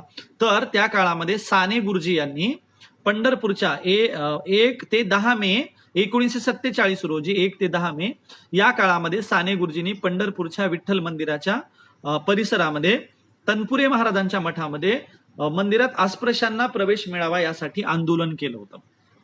अलीकडच्या काळात वारकरी संप्रदायाची दिशा कशी बदलली गेली हे तुम्हाला सांगण्यासाठी उदाहरण देतोय. तनपुरे महाराजांच्या मठात उपोषण केलं गेलं. हे उपोषण 1 मे ते 10 मे काळामध्ये चाललं आणि या उपोषणामध्ये साने गुरुजींनी मागणी केली होती की अस्पृश्यांना मंदिर प्रवेश करून देण्यात यावा. काय करण्यात आलं? आता ही मागणी मान्य व्हायला लागलेली आहे. हे लोक इतके उपोषणाला पेटून बसलेत की साने गुरुजी मरतील की काय अशी परिस्थिती निर्माण झाली होती. आणि म्हणून मग ब्राह्मणांनी, बडव्यांनी, तिथल्या सनातन्यांनी मंदिर प्रवेशाला पाठिंबा दिला, पण एक नाटक केलं. काय केलं तर एका घागरीमध्ये विठ्ठलाचं तेज काढून घेतलं गेलं आणि विठ्ठलाचं तेज काढून घेऊन एका ब्राह्मणाच्या घरी नेऊन ती घागर ठेवली आणि सांगितलं आता इथल्या मूर्तीमध्ये विठ्ठलच नाहीये, ही नुसती विठ्ठलाची मूर्ती आहे आणि अस्पृश्यांना दर्शन घ्यायला जायचं असेल तर ते जाऊ शकता. म्हणजे मनापासून समता मान्य केली का, इक्वेलिटी मान्य केली का? नाही, तर ते अस्पृश्यतेला विरोध करूनच बसले. म्हणजे चोखोबांच्या काळातही बडव्यांसारखी मंडळी चोखोबाला मंदिरात येऊ देत नव्हती. स्वातंत्र्य मिळायच्या काळामध्ये सुद्धा अस्पृश्याला जेव्हा मंदिर प्रवेश मिळत होता त्या काळात सुद्धा सनातन्यांनी विरोध केला. वारकरी परंपरेतली समता त्यांनी नकार दिला. आणि म्हणून अशा पद्धतीने पुढे काय झालं, 1995 रोजी 100 वर्षे पूर्ण झाल्याबद्दल, 50 वर्षे पूर्ण झाल्याबद्दल त्या घागरीचा मोठा उत्सव करण्यात आला, विठ्ठलाचं तेज बंदिस्त ठेवलेल्या घागरीचा. असं म्हटलं जातं की एकदा मांजराने त्या घागरीला धक्का लावला आणि विठ्ठलाचं तेज सुद्धा वाहून गेलं. तरी अजूनही पंढरपुरात कुठल्या तरी सनातन्याच्या घरी ती विठ्ठलाचं तेज घागरीत ठेवलेली घागर आहे. म्हणजे अजून सुद्धा बराच मोठा वर्ग जाती व्यवस्था अस्पृश्यता पाळतो, गैरबराबरी पाळतो, संतांना मानपान देत नाही, चोखोबराय त्यांना चालत नाही. चोखोबरायांची त्यांच्या जन्मगावावरून सुद्धा आजही दिंडी जात नाही, मंगळवेढ्यातून सुद्धा दिंडी जात नाही, बाकी संतांच्या दिंड्या जातात. म्हणजे अशा पद्धतीने जाती व्यवस्था, अस्पृश्यतेला नकार देणाऱ्या संतांनाच बाजूला टाकायचं काम घुसलेल्या वैदिकांनी सुरू केलंय. म्हणून वारकरी संप्रदायात फार मोठी वैदिकांची, ब्राह्मण लॉबीची, सनातन्यांची घुसखोरी झालेली आहे आणि ते मूळ उद्देशापासून आता वारकरी संप्रदायाला दूर नेताना दिसत आहे. संस्कृतचं अवास्तव महत्व वाढवणं चालू आहे. अहो, या देशामध्ये संत एकनाथ महाराज म्हणतात जर संस्कृत देवभाषा आहे, संस्कृत जर देवे केली तर मग प्राकृत काय भूतापासून झाली का, चोरापासून झाली का? आमची मराठी काय चोराखाली गेलती का? ज्ञानेश्वर महाराज म्हणाले होते की माझा मराठीचा बोलू कौतुके, परी अमृता तेही पैजा जिंके, ऐसे रसिके अक्षर मिळावीन. अरे, मराठी इतकी ग्रेट असताना पुन्हा आजचे वैदिक, आजचे सनातनी, आजचे हे ब्राह्मणधार्जीने लोक किंवा घुसलेले वारकरी संप्रदायातले लोक संस्कृतचं अवास्तव महत्व वाढवायला लागलेले आहेत. त्यांना हवे असलेल्या संतांचं अतिरेकी महत्व वाढवायला लागलेले आहे. सकळ संत गाथा त्यांच्या अभ्यासक्रमाचा विषयच नसतो. चोखोबारायांचे अभंग अभ्यासक्रमात नसतात. गोरा कुंभाराचे, गोरोबा काकांचे अभंग अभ्यासक्रमात नसतात. टिपिकल संतांचे अभंग घेऊन वैदिकांच्या दिशेनं पुन्हा त्यांचं कूच आगेक्रमण चालू झालेलं आहे. आणि म्हणून तुम्ही बघितलेलं आहेत की भिडेंसारखे मनुस्मृतीचं समर्थन करणारे लोक वारकरी संप्रदायात घुसवले जातात, प्रमोट केले जातात. या गोष्टीला त्यांची संत परंपरेतील योगदान काय आहे? ऍक्च्युली यावर उहापोह झालेला आहे खूप मोठा, यावर लिखाण पण आलेलं आहे. ज्ञानेश्वर नावाचं भारद्वाज यांचं पुस्तक आलेलं आहे, ते तुम्ही वाचलं तर त्याची तुम्हाला अनेक उत्तरं मिळतील आणि ते तुम्ही आवर्जून वाचावं. की ज्ञानदेव ते ज्ञानेश्वर असं पुस्तकाचं नाव आहे. ज्याचं सगळे आहेत का लाईव्ह? हॅलो हॅलो, आहेत का सगळे?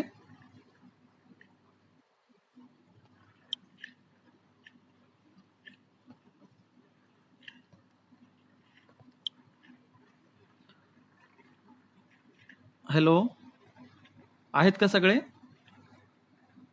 कटल्यासारखं वाटतंय.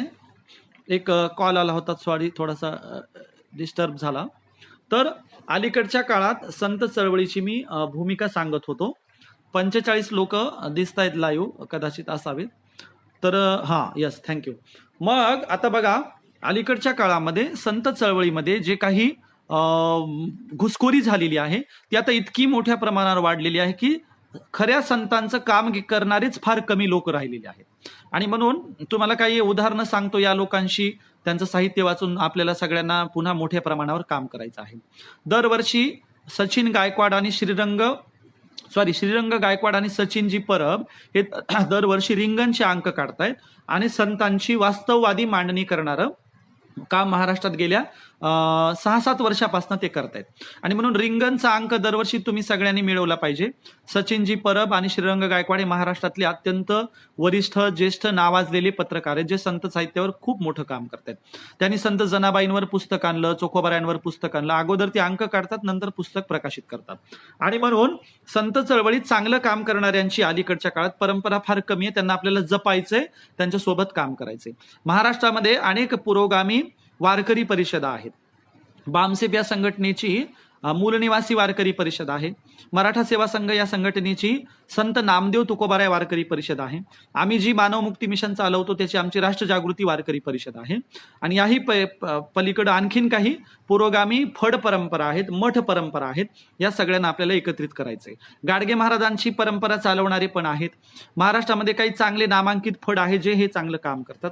असे सगळे लोक. आजऱ्याकडे कॉम्रेड संपत देसाई आहेत. हे कॉम्रेड संपत देसाईंनी फार मोठा वारकऱ्यांच्या बाजूचा लढा लढलेला आहे. किंवा आपण भारत पाटणकर यांची मांडणी बघतो. भारत पाटणकर सुद्धा वारकऱ्यांच्या बाजूने खूप चांगल्या पद्धतीने काम करतात. गणेश देवी आहेत, डॉक्टर गणेश देवी यांनी सुद्धा वारकरी संत चळवळीची खूप चांगल्या पद्धतीने मांडणी केलेली आहे. आणि म्हणून माझा सगळ्यांना कळकळीची विनंती आहे की सगळ्या पुरोगामी चळवळीतल्या लोकांना घेऊन आपल्याला सांस्कृतिक आघाडी कशा पद्धतीने चालवता येईल ते काम केलं पाहिजे. आपल्यातले छोटेसे थोडेसे अंतर्गत मतभेद बाजूला ठेवून, किरकोळ मतभेद असतात, नेतृत्वाचे मतभेद असतात, ते बाजूला ठेवून आपण सांस्कृतिक अजेंड्यावर एकत्रित आलं पाहिजे. मी भालचंद्र नेमाडे यांचं एक स्टेटमेंट इथं सांगणं महत्वाचं मानतो, जे न्यूज पोर्टलवर येऊन गेलेलं आहे. की भालचंद्र नेमाडे म्हणतात, भारतातल्या या फॅसिझमला उत्तर देण्याचं एकाच चळवळीतून उत्तर दिलं जाऊ शकतं, ते म्हणजे वारकरी चळवळीतून. आणि म्हणून वारकरी संप्रदायाला आपल्याला सांभाळायचंय, मूळ संतांची विचारधारा सांभाळायची, त्यावर काम करायचंय. आणि महाराष्ट्रामध्ये जो वाढत चाललेला फॅसिझम आहे तो आपल्याला थांबवायचा आहे. ही धर्मांधशाही थांबवायची. त्याच्या सगळ्या पुरोगामी चळवळीच्या प्रचारकांनी काम केलं पाहिजे. संतांचे अभंग समजून घेतले पाहिजे. अपर्णाताई शिंदे यांचा प्रश्न आहे की रिंगणचे अंक कुठं मिळतील. काही रिंगणच्या अंकांच्या गुगलवर PDF मिळतील, किंवा मी या पेजचे जे ऍडमिन आहेत त्यांच्याकडे व्हॉट्सअपला ते टाकेल, किंवा या पेजवरून ते कसं देता येतील आपण प्रयत्न करूया. पण सगळ्यांनी रिंगणचे अंक जवळ आवर्जून वाचले पाहिजेत. संत चळवळीवरची अलीकडची खूप चांगली पुस्तक आहेत. मूल निवासी पब्लिकेशन कडून नामदेवी रचला पाया हे गंगाधर गीते यांचं पुस्तक सगळ्यांनी वाचावं. बाळासाहेब मिसाळा यांचं सुद्धा तुकोबारायांचं वैकुंठ गमन की खून असं एक पुस्तक आहे. अशी अनेक पुस्तकं आहेत ती तुम्हाला मिळू शकतात.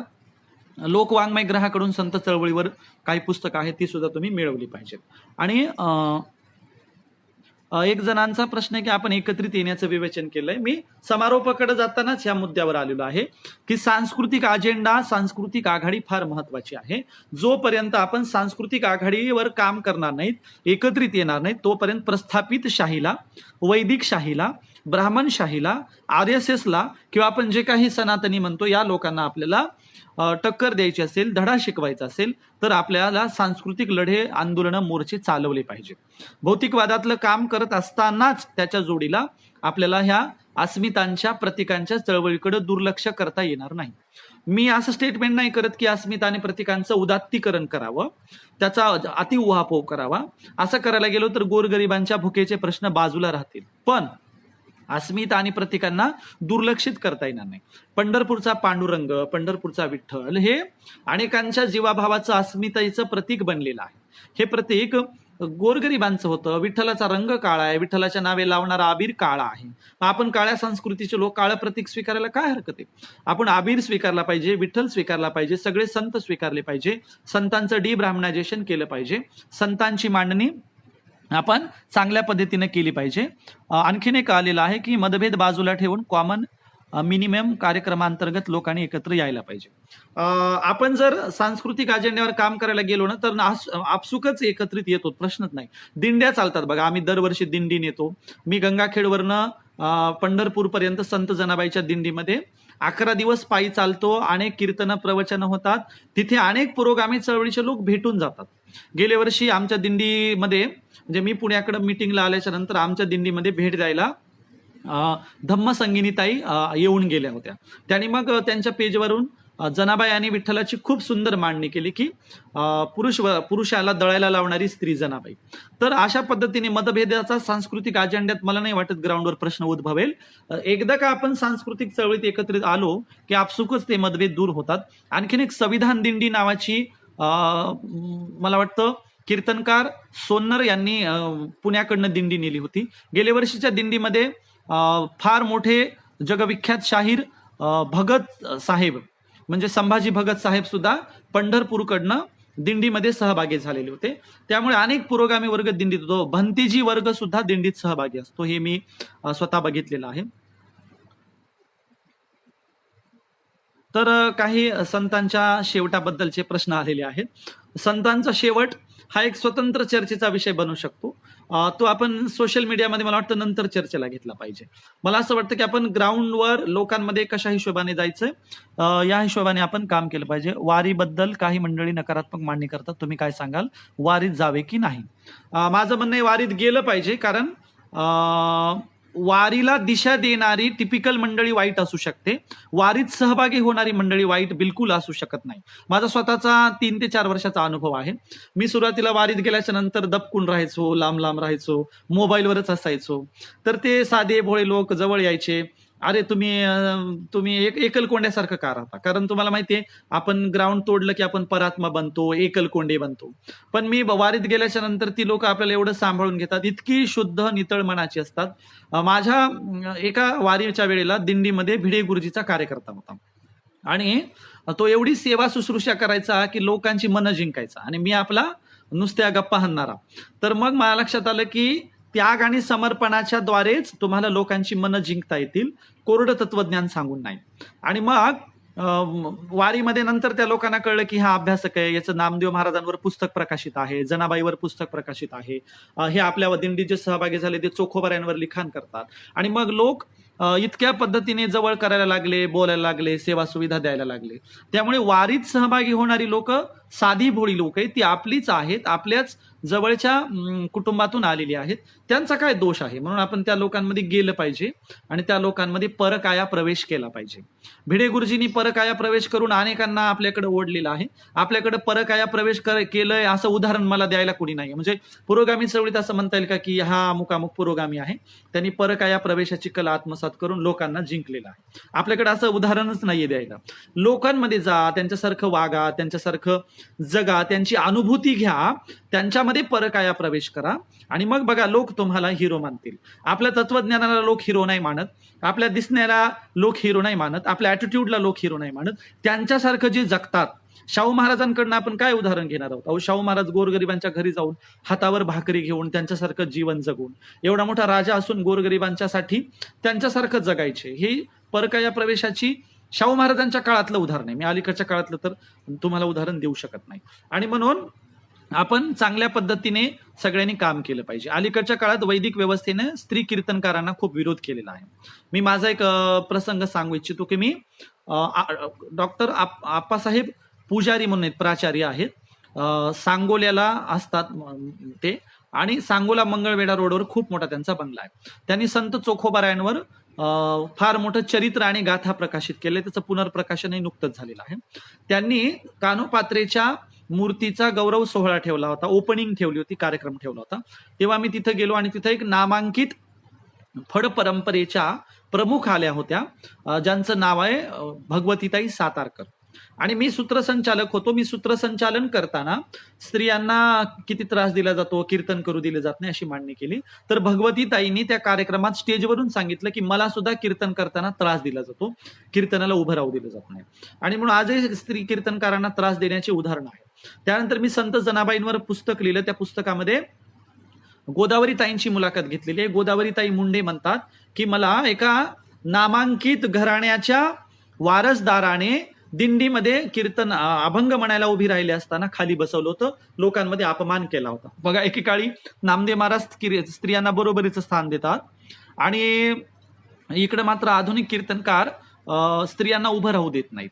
आणि म्हणून एक प्रश्न आहे की वज्रसूचीचा प्रभाव संत परंपरेवर पडलेला आहे का? वास्तविक मी ब्राह्मणी अब्राह्मणी परंपराच घेतलेले एक विषय बनवू शकतो की संत चळवळीवर असणारा बुद्धिझमचा प्रभाव. मग ते बुद्धिझमचाच एक भाग वज्रसूची सुद्धा आहे.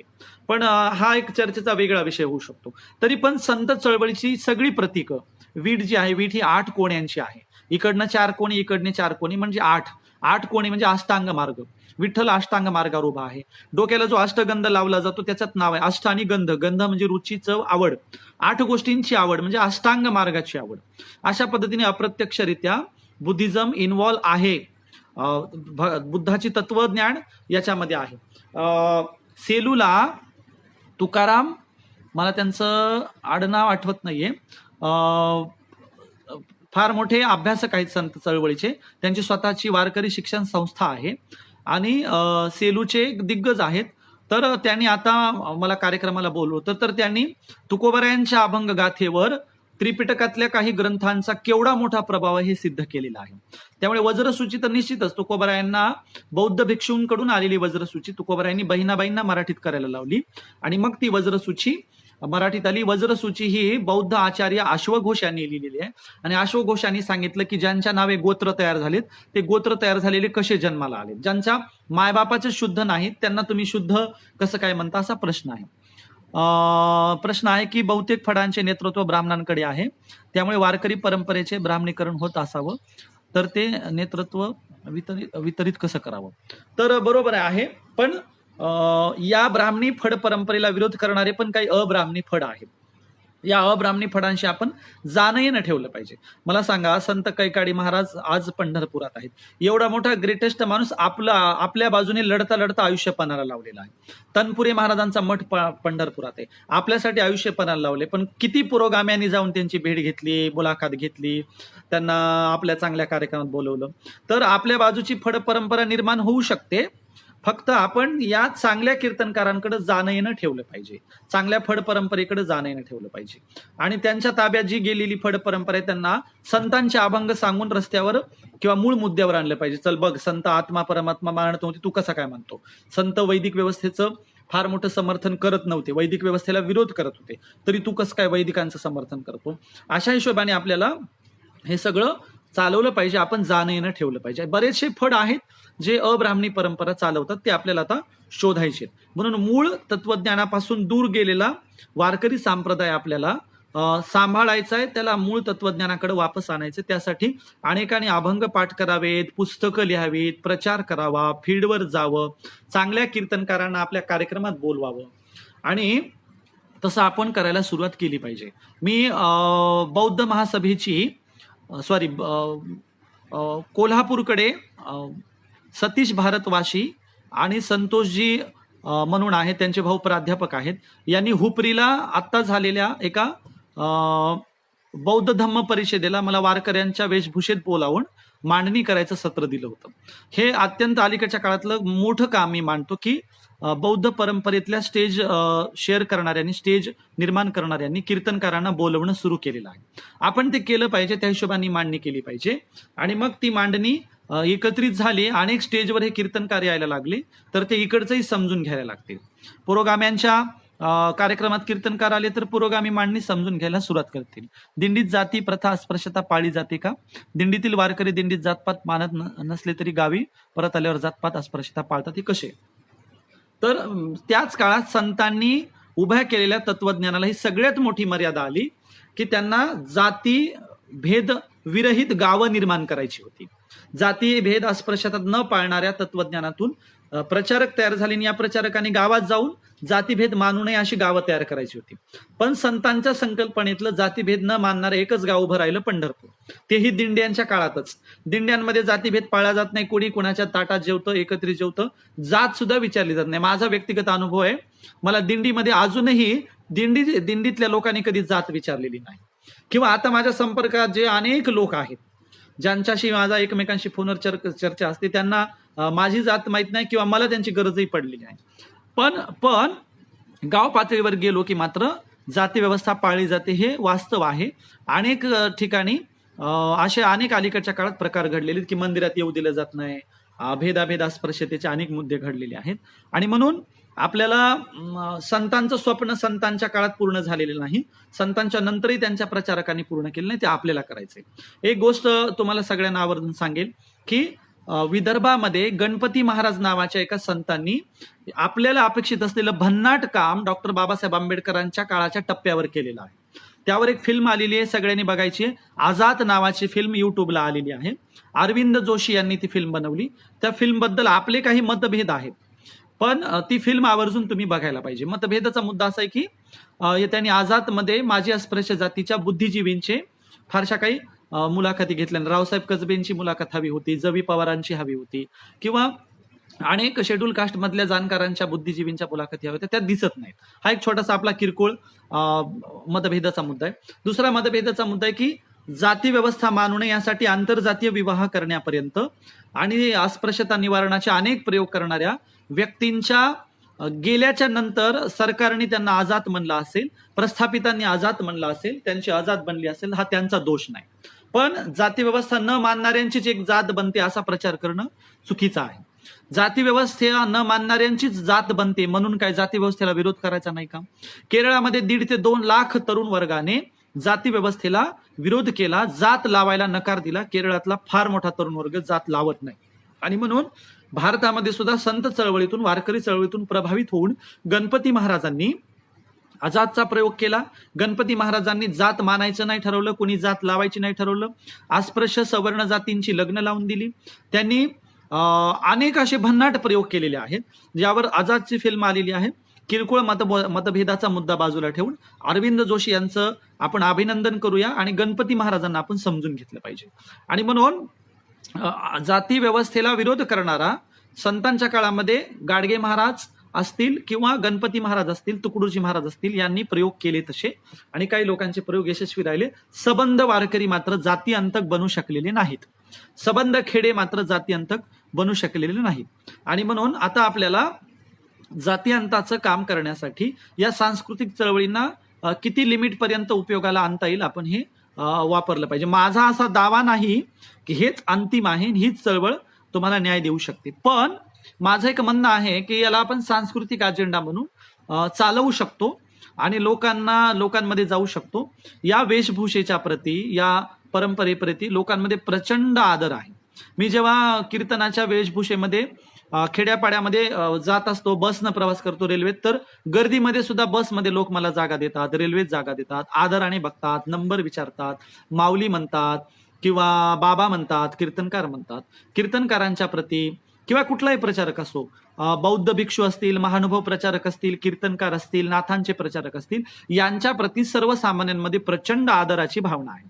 आणि म्हणून या आदराच्या भावनेचा पुरोगामी चळवळीने उपयोग घेतला पाहिजे आणि पुरोगामी चळवळीने ग्रामीण भागामध्ये यावर चांगल्या पद्धतीने काम केलं पाहिजे, लोकांमध्ये सातत्याने गेलं पाहिजे. म्हणून अलीकडच्या काळामध्ये आपण जे काही शाहिरी परंपरा चालवतो किंवा जलसे चालवतो किंवा आणखीन काही चालवतो, त्याच्या जोडीला ह्या कीर्तन परंपरेतून आपल्याला आणखीन काय करता येईल, म्हणजे अभंग बनणारं एक संच बसवता येईल आपल्याला, की आपण हलगीवर आता अनेक नवे क्रांतिकारी गीत निर्माण करतोय, तर या अभंगांनाच हलगीच्या स्वरूपात कशा पद्धतीने गाता येईल सोप्या पद्धतीने. पहिल्यांदा मी सगळ्या डाव्या चळवळींचं एक अभिनंदन असं करतो की प्रस्थापित मोठं स्टेज परंपरा नाकारून साध्या 4 लोकांमध्ये रस्त्यावर सुद्धा हलगी वाजवून क्रांतिकारी आशय देता येतो अशी तुम्ही परंपरा अलीकडे आणलेली आहे.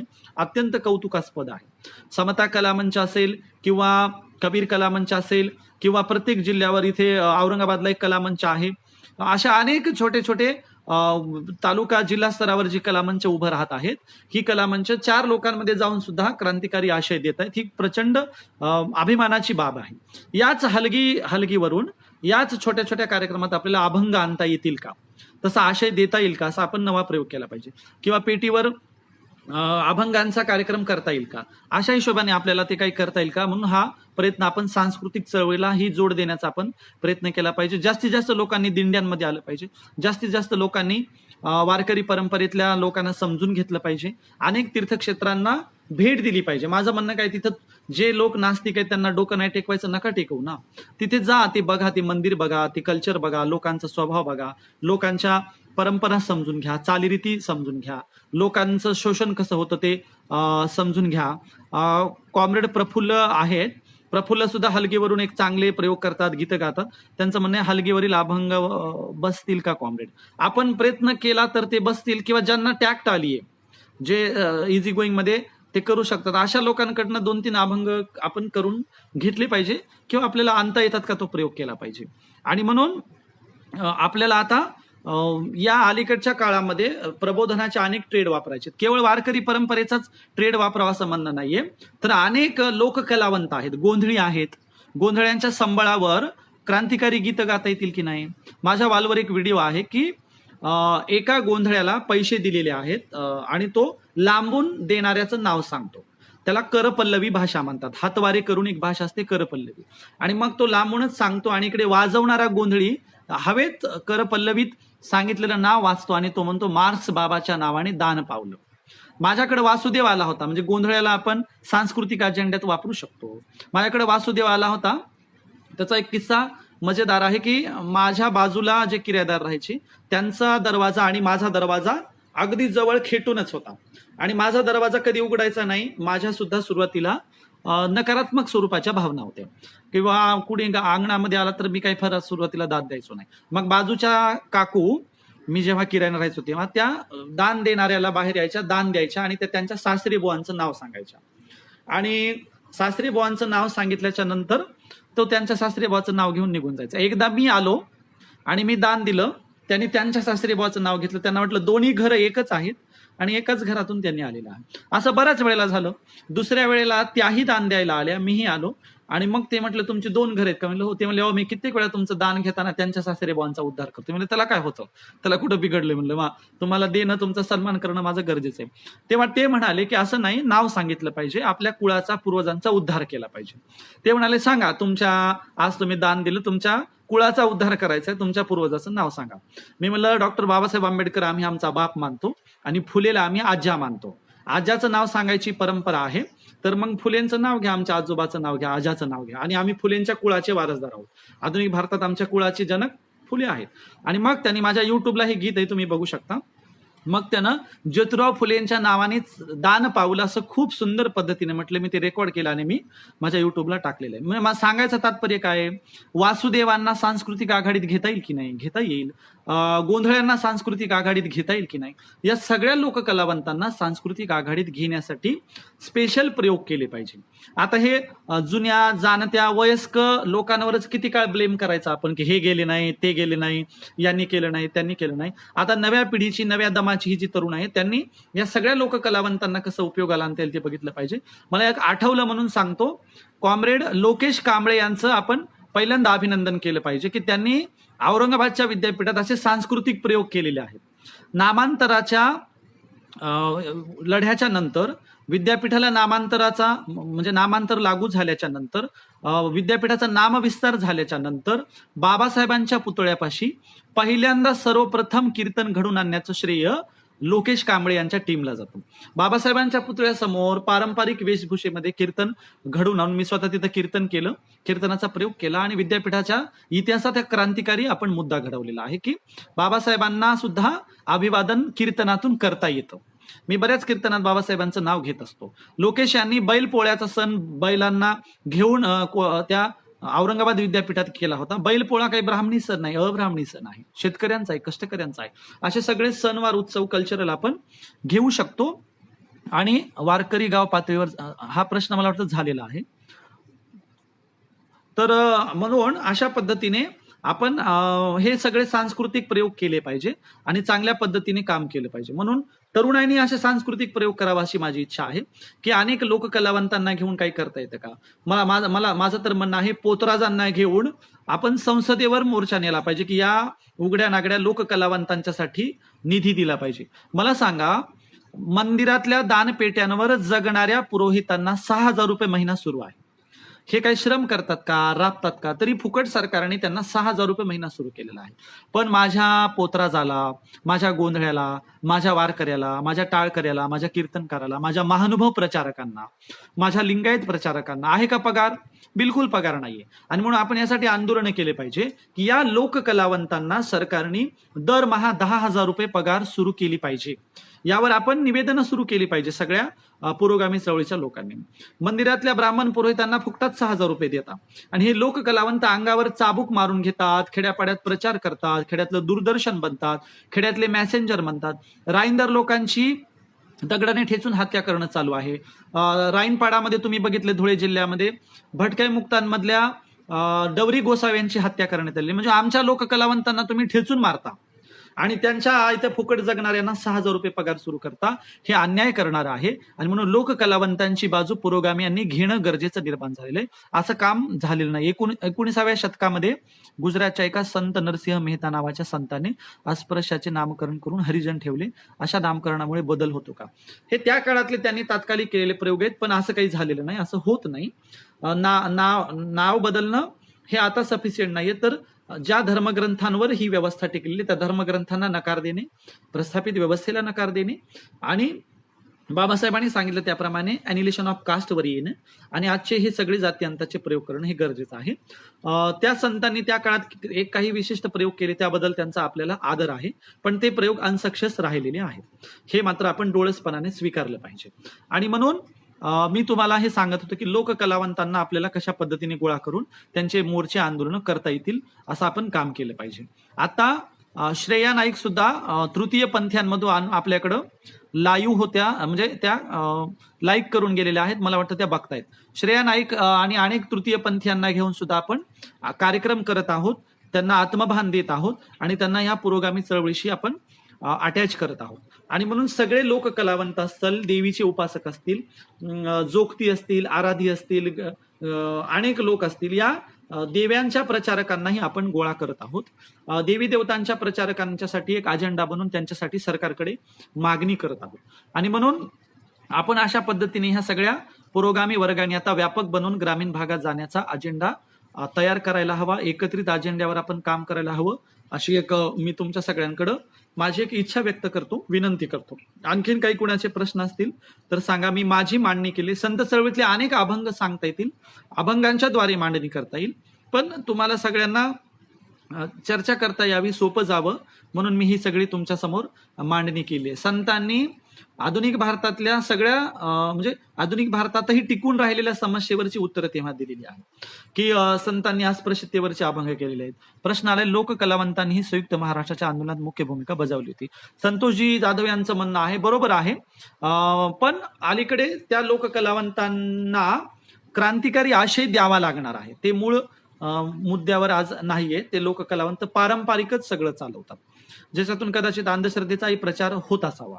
म्हणून लोककलावंतांचं इन्स्ट्रुमेंट, साधन, त्यांची कला सादर करण्याची कृती, हे आपल्याला महत्वाचं आहे. ते काय सादर करतात तो कंटेंट आपण हळूहळू बदलण्याचा प्रयत्न करू शकतो, पण हे इन्स्ट्रुमेंट, हे साधनं हेटिंग मध्ये नेता कामा नयेत. मधल्या काळात तर आपल्याकडं हलगी फोडायचा कार्यक्रम झालेला आहे महाराष्ट्रामध्ये. हलगीवर नाचायचं, हलगीवर मुतायचं. परड्या सुद्धा, परडी असते ना देवीची, परडी जाळण्याचा, मुतण्याचा कार्यक्रम झालेला आहे. आता हलगी, परडी निर्जीव वस्तू आहे, त्यांचं काय होणार आहे? तुम्ही त्यांना कशाला शत्रू मानता? परडी तुमचा शत्रू बनवू शकते का? हलगी तुमचा शत्रू बनवू शकते का? बिलकुल नाही. पण हे जे लोक वापरतात त्यांचं प्रबोधन करायचं होतं की ते का वापरू नये किंवा कशा पद्धतीने चुकीचं आहे. या लोककलावंतांनी पुन्हा हलगी सकारात्मकतेत आणली, त्याबद्दल सगळ्या शाहिरांचं मी अभिनंदन करतो की आता हलगी हातात घेतल्याशिवाय लोक व्यक्तच होत नाहीत किंवा हलगी हातात घेऊन फोटो काढण्याचा ट्रेड आलेला आहे. या सगळ्या कलाकारांचं मी पहिल्यांदा अभिनंदन करतो. नाहीतर मधल्या काळात हलगीबद्दल हेटिंग निर्माण करण्यात आली होती, ज्याला माझा सक्त विरोध होता, तेव्हाही होता आणि आजही आहे की हलगी फोडणे, नामुक तमुक. आता ते वापरणाऱ्यांच्या लीडर लोकांना, हलगी वापरणाऱ्यांच्या जात जमातींच्या लीडर लोकांना, त्यांच्या समुदायाला, त्यांच्या समाजाला खूप उंचावर न्यायचं असेल तर ते प्रबोधन करावं लागेल आणि त्यांना तशी उत्पादनाची साधनही उपलब्ध करून द्यावी लागतील. नुसतं भाषण देऊन हलगी फोडून काही होणार आहे का? त्यांच्या उत्पादनाची साधनं, शिक्षणाची जागृती, असे अनेक मुद्दे आहेत. किंवा आज लाखोंचे बँड पथक उभे करूनही त्याच्यातून पैसा कमावता येतो. हा चर्चेचा मुद्दा वेगळा असू शकतो, पण कलाकार म्हणून कलाकाराने एखाद्या साधनाकडे हिटिंग म्हणून बघू नये. आपण बघा, मृदुंग हा पावित्र्य दिले गेले, मृदुंग हा पवित्र मानला जातो. आणि तमाशात वाजणारी हलगी, आपलं तमाशात वाजणारा ढोल किंवा ते ज्याच्यावर लावणी सादर केली जाते ते ढोलकी, त्याला अत्यंत हीनपणाची भावना आहे. म्हणून साधनांमध्ये सुद्धा जातीवाद आहे. त्यांची सनई, त्यांचे वरचे इन्स्ट्रुमेंट सगळे त्याला फार मोठं कौतुक मिळवून दिलेलं आहे, पेटीला कौतुक मिळवून दिलेलं आहे. पण इकडे मात्र हलगी असेल, ढोलकी असेल याच्याबद्दल हेटिंगची भावना निर्माण केलेली आहे. आणि म्हणून कलाकारांची कलावाद्य वगैरे सगळ्या गोष्टी समजून घेतल्या. कॉम्रेड शरद पाटील यांनी सांगितलेली वरकड जमिनीची फेरवाटणीचा प्रश्न वारकरी चळवळ किंवा अब्राह्मणी सांस्कृतिक आघाडी कसा हाताळू शकते? खूप चांगला प्रश्न विचारलाय आकाश कांबळे यांनी. आपण या सगळ्या कला चळवळींना, वारकरी चळवळ असेल, सांस्कृतिक चळवळी असेल, याला फक्त प्रबोधनासाठीच आपण प्रबोधनापुरताच विचार करतो. क्रांतिकारी निर्णय होतील की नाही असा मला अजून अनुभव आलेला नाही. पण यांच्या आधारे एक प्रबोधन करून आपण समसमान जमिनीच्या वाटण्याबद्दलची मानसिकता बनवायला मात्र या चळवळीचा उपयोग करू शकतो. की बाबा दे ना, ते चोखोबांचे वारसदार आहेत, ते माझ्या अस्पृश्य जातीचे आहेत, भटक्या मुक्तांचे, त्यांनी पिढ्यानपिढ्या असंच करायचं का, अरे जमिनीची वाटणी झाली पाहिजे, अमुक तमुक अशा मुद्द्यांवर फक्त सांस्कृतिक अजेंडे घेऊन प्रबोधन करू शकतो. भविष्यामध्ये तर क्रांतिकारी निर्णय, लढे, मोर्चे आंदोलनातूनच होणार आहेत. आणि म्हणून तो समसमान फेरवाटणीच्या जमिनीच्या वाटणीचा मुद्दा हा क्रांतिकारी मार्गानेच तो भविष्यात लढावा लागेल, किंवा बाबासाहेबांनी खोती पद्धतीच्या बद्दल ज्या भूमिका घेतल्या होत्या त्या आपल्याला घ्यावा लागतील की काय, असा प्रश्न आहे.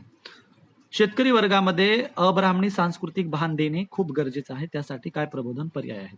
शेतकरी वर्गात जाण्यासाठी सोनालीताई मस्के यांचा प्रश्न आहे. शेतकरी वर्गात जाण्यासाठी केवळ वारकरी चळवळ नाही, तर शेतकरी वर्ग अनेक सांस्कृतिक चळवळीत अडकलेला आहे. शेतकरी वर्गांमध्ये महानुभव शेतकरी आहेत, लिंगायत शेतकरी आहेत, वारकरी शेतकरी आहेत, नाथ संप्रदायाला मानणारे शेतकरी आहेत. त्या सांस्कृतिक त्या धार्मिक चळवळींना आपण सांस्कृतिक अजेंड्यात घेता येईल, तशी पुनर्मांडणी करता येईल आणि त्या अंगाने त्यांच्यात जाता येईल. पण शेतकरी वर्ग सुगी आल्याबरोबर पुरोगाम्यांच्या कार्यक्रमाला जात नाही, तर शेतकरी सुगी आल्यावर त्याच्या लोकदैवतांच्या भेटीला जातो, तिथे तो कर्मकांड करतो. मग पुरोगाम्यांनी या शेतकरी वर्गाला त्याचं पीक पाणी आल्यावर, त्याची सुगी आल्यावर भेट देऊन त्यांचा कल्चरल कार्यक्रम ठेवला. समजा एखाद्या लोककलावंतांना घेऊन शेतकऱ्यांच्यासाठी कार्यक्रम ठेवला, तर ते गोंधळ, समजा एखाद्या पुरोगाम्याने गोंधळ ठेवला, तर तो गोंधळ ऐकायला शेतकरी येतील ना.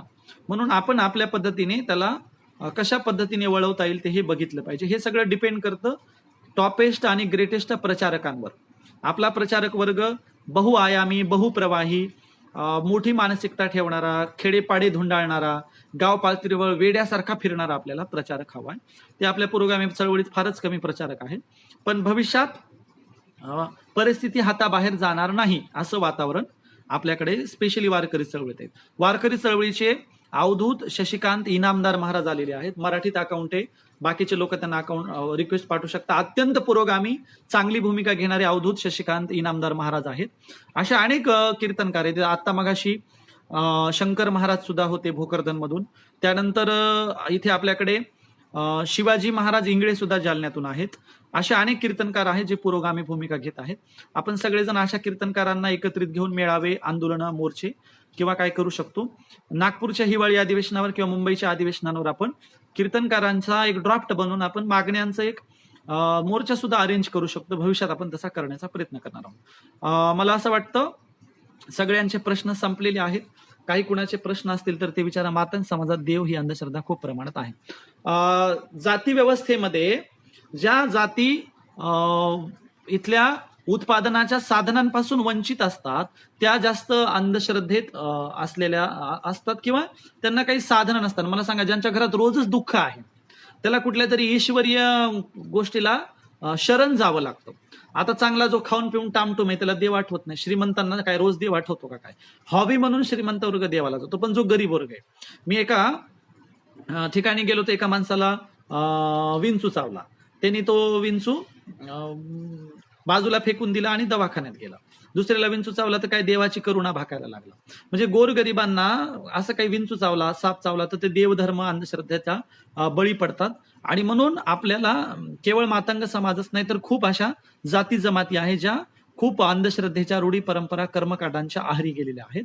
पण त्यांच्या अस्मिता प्रतीकांवर घाला न घालता, त्यांच्या प्रेरणेला, ते जे ज्याला देवबिव मानतात त्याला अतिरेकी टीका टिप्पणी न करता आपल्याला वेगवेगळ्या मार्गातून त्यातून त्यांना बाहेर सोडवून आणलं पाहिजे. तसं काम केलं पाहिजे.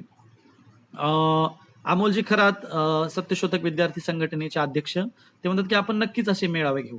आपण चांगल्या अनेक पुरोगाम्यांना घेऊन असा कार्यक्रम भविष्यात करू शकतो. अवधूत महाराज सुद्धा म्हणतायत काळाची गरज आहे. एक गोष्ट मी मात्र नक्की सांगेल की वारकरी चळवळीमध्ये खूप मोठा वर्ग पुरोगामी आहे. खूप मोठा वर्ग आपल्या भूमिकांवर येऊ शकतो. फक्त आपण कशा हिशोबाने त्याला आपल्या भूमिकांवर आणू शकतो हे महत्वाचं आहे. अहो इथे माझ्याकडे 44 लोक लाईव्ह आहेत. हे 44चे 44 लोक दिंड्यांमध्ये आले आणि त्यांनी 10 लोक तयार करायचं ठरवलं, तर किती मोठा बदल होईल ना. सगळ्याच पुरोगाम्यांनी मनाव घेतलं ना, 2 वर्षात तुम्ही बदल करू शकता. समाज प्रबोधनासाठी कीर्तन एक प्रभावी टूल म्हणून पुरोगामी चळवळी सांस्कृतिक कार्यकर्ते किती प्रमाणात स्वीकारित करीत आहेत, तुम्ही काय म्हणाल? मी अलीकडच्या काळात हे प्रयोग करत आहे, पण वास्तविक मराठा सेवा संघ, बामसेफ, इतर काही पुरोगामी चळवळींनी यावर काम केलेलं आहे आणि याला प्रचंड उदंड प्रतिसाद मिळालेला आहे. पुरोगाम्यांमध्ये ठीक आहे, काही मतभेदाचे मुद्दे बाजूला ठेवू, जात्यांतक कोणी पुरोगामी नाही किंवा जात्यांतक पुरोगामी नसणाऱ्यांना जात्यांतक म्हणायचं का वगैरे, हा मुद्दा बाजूला ठेवू. पण अनेक लोकांनी हे प्रयोग केले आणि ते प्रयोग यशस्वी राहिलेले आहेत. गाव पातळीवर तुम्हाला सांगतो, एखाद्या ब्राह्मणाने गावात जाऊन स्टेटमेंट केलं, RSSच्या प्रचारकाने स्टेटमेंट केलं की हे धर्मद्रोही आहेत, तर सगळं गाव त्यांना धर्मद्रोही म्हणायला तयार होतं. त्याचप्रमाणे माझ्यासारख्या एखाद्या कीर्तनकाराने जाऊन म्हटलं की हे भांडणं लावणारे, दंगे लावणारे, मुस्लिम द्वेष पसरवणारे, दलित द्वेष पसरवणारे, त्यांचं ऐकू नका, तर आमचं सुद्धा संबंध गाव ऐकतो. कीर्तनकारांचा सुद्धा भन्नाट प्रभाव पडतो. याला हे टूल म्हणून आपल्याला वापरता येऊ शकतो. नव्हे तर आपल्यातल्या बऱ्याच लोकांनी हे पोशाख करायला स्वीकारलं पाहिजे, अशा पद्धतीने वावरायला पाहिजे. हा पोशाख काय ब्राह्मणांच्या, वैदिकांच्या, सनातन्यांच्या, बापजाद्यांची मालमत्ता आहे का? तो आमच्या पूर्वजांचा पोशाख आहे, तो आपण वापरला पाहिजे. आणि म्हणून आपण हे माध्यम वापरू शकतो. सर्वच सत्यशोधक विद्यार्थी संघटना महाराष्ट्र फेसबुक पेजवर आहेत. तुषारजी म्हणतायत, तुषारजी तुमच्या सगळ्यांचं स्वागत, जे महाराष्ट्राच्या विविध जिल्ह्यातून किंवा महाराष्ट्राच्या बाहेरून सुद्धा तुम्ही येत आहेत. हे इतका सुंदर तुम्ही उपक्रम घेतलेला आहे आणि तुमच्या सगळ्यांचं मी पुन्हा अभिनंदन करतो. एक म्हणतात कॉम्रेड, आठवड्यातला एखादा विषय घ्या. ह्या पेजवरून आठवडाभरात किंवा बऱ्याच दिवसापासून ही मांडणी चालू आहे. विविध लोकांना बोलवून ही मांडणी चालू आहे.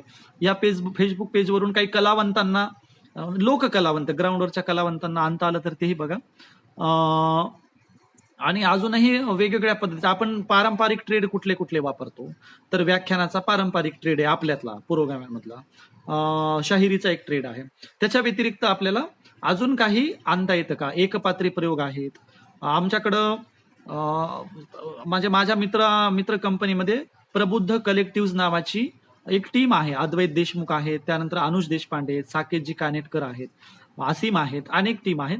यांच्याद्वारे असे प्रयोग आता भविष्यात करण्याचा एक त्यांनी संकल्प ठेवलेला आहे आणि सत्यशोधक वाचन गटाच्या माध्यमातूनही ही मांडणी आता चाललेली आहे. अनुज देशपांडेंची एक टीम आहे की त्यांनी आता एक संविधानाचं महत्व सांगणारा खूप सुंदर एक पात्री प्रयोग केला होता, ज्यावर राजकुमार घोगरे यांनी त्यांच्या वालवर आजच लिहिलेला आहे. ती पोस्ट बघू शकता. आणि म्हणून एक पात्री प्रयोग आणि एकांकिका, नाटकं वगैरे असे आपण आता आणायला हवेत. आपण त्या शंकरजी राऊत महाराज सुचवत आहे प्रवचनकार बनवलं पाहिजे. याच्यात आणखीन एक सांगेल की ज्यांना प्रवचनकार बनायचे त्यांना मी 2 तासात म्हणणार नाही, पण अर्ध्या दिवसात तुम्हाला प्रवचन कसं करायचं मी शिकवू शकतो. ज्याला प्रवचन करायचं शिकायचंय ना, त्यांनी आवर्जून संपर्क करावा. प्रवचनाची स्टार्टिंग कशी करावी आणि समारोप कसा करावा एकदा तुम्हाला लिहून दिलं, पाठ करून घेतलं की तुम्ही प्रवचनाला ही पुरोगामी मांडणी प्रवचनात बसून करू शकता. कथा सांगू शकता, बौद्ध जातक कथा सांगू शकता, विनोद सांगू शकता, जोक सांगू शकता. प्रवचन करणं सगळ्यात सिंपल आहे. आमच्याकडं संत कथा करतात, तुम्ही संत कथा करू शकता. तुम्हाला कोणाला संत कथाकार बनायचं असेल तर आमच्याकडे एक महाराज आहे, तुम्हाला संत कथाकार बनवतील. हरिभक्त परायण विष्णू आबा तपसे संत कथा करतात. त्यांची संत कथा ऐकताना लोक रडतात, समोर रडतात. हा आमचा अनुभव आहे आणि ते आता 2-3 वर्षात संत कथा करायला लागले. म्हणून ज्यांना संत कथाकार बनायचे, ज्यांना प्रवचन करायचंय, त्याचं आपण एक शिबिर घेऊ आणि डेफिनेटली तुम्हाला प्रवचनकार बनवून देऊ. कुठल्या गावात जायचं, हात जोडून पहिल्यांदा नामस्मरण करायचं, 2-3 अभंग घ्यायचे आणि मग आपल्याला अपेक्षित असलेली संतांची मांडणी करायची. आपण ती चांगल्या पद्धतीनं करू शकतो. आणि म्हणून मला असं वाटतं की आपण सगळेजण भविष्यात विधायक कामासाठी चांगल्या पद्धतीनं तुम्ही सहकार्य कराल अशी मी तुमच्याकडनं अपेक्षा करतो. नुसती मांडणी सफिशियंट नाही, तर भौतिक वादात ग्राउंडवर आपण यावर आणखीन काही करता येतं का असं तुमच्याकडनं मी अपेक्षा करतो. आणि सगळ्यांना धन्यवाद व्यक्त करतो, स्पेशली अमोलजी खरात आणि तुषारजी सूर्यवंशी यांनी इथे मला बोलवलं, निमंत्रित केलं, माझं ऐकून घेतलं, त्याबद्दल दोघांचे सत्यशोधक विद्यार्थी संघटनेचे आभार व्यक्त करतो. स्पेशली या पेजवर एक अनुभवायला मिळालं की सगळ्या पुरोगामी चळवळीचे लोक मतभेद विसरून येतात, आपली मतं मांडतात, बोलतात. हे पण खूप क्रांतिकारी आहे. त्यामुळे मी सगळ्यांचे पुन्हा एकदा अभिनंदन व्यक्त करतो. दुष्काळामध्ये, दुष्काळ म्हणजे हा बाहेरचा दुष्काळ नाही, तर वैचारिक दुष्काळ, जी सनातन्यांची, धर्मांधांची, फॅसिस्ट लोकांची, एकाधिकारशाहीची सत्ता येत चाललेली आहे, अशा दुष्काळामध्ये आपण सगळेजण भविष्यात निश्चित एकत्रित येऊन काहीतरी काम करू अशी मी तुमच्या सगळ्यांकडनं अपेक्षा करतो. संत चळवळीवरची भरपूर पुस्तकं आहेत, सगळ्यांनी मिळवावीत, एकपात्री प्रयोग करावेत. संत चोखामेळ्याचा एकपात्री प्रयोग आणूया, जनाबाईचा एकपात्री प्रयोग आणूया. मी अमुक संत बोलतोय म्हणून असा कुठल्या तरी संताचा प्रयोग आणूया. सावित्री बोलतोयचे प्रयोग झाले की नाही, ज्योतिबा बोलतोयचे प्रयोग झाले की नाही, तसं आता मी कुठला तरी संत बोलतोय असे प्रयोग आपण घेऊन आलं पाहिजे. या ठिकाणी मी औरंगाबादचे दिलीप महालिंगे यांचं एकदा नाव घेणं महत्वाचं मानतो आणि मी थांबतो. दिलीप महालिंगे औरंगाबादमधून अशा पद्धतीची अनेक कलाकारांची टीम उभी करते. त्यांचा परिस्पर्श झाला की लोक अक्षरशः कलाकार बनून जातात, इतका ग्रेट माणूस आहे. त्यांच्याकडनं अनेक कवी बनलेले आहेत, लेखक बनलेले आहेत, साहित्यिक बनलेले, एकांकिका सादर करणारे बनलेले आहेत. या सगळ्यांचं मी अभिनंदन व्यक्त करतो आणि या ठिकाणी थांबतो. जय भीम, लाल सलाम, जय हरी.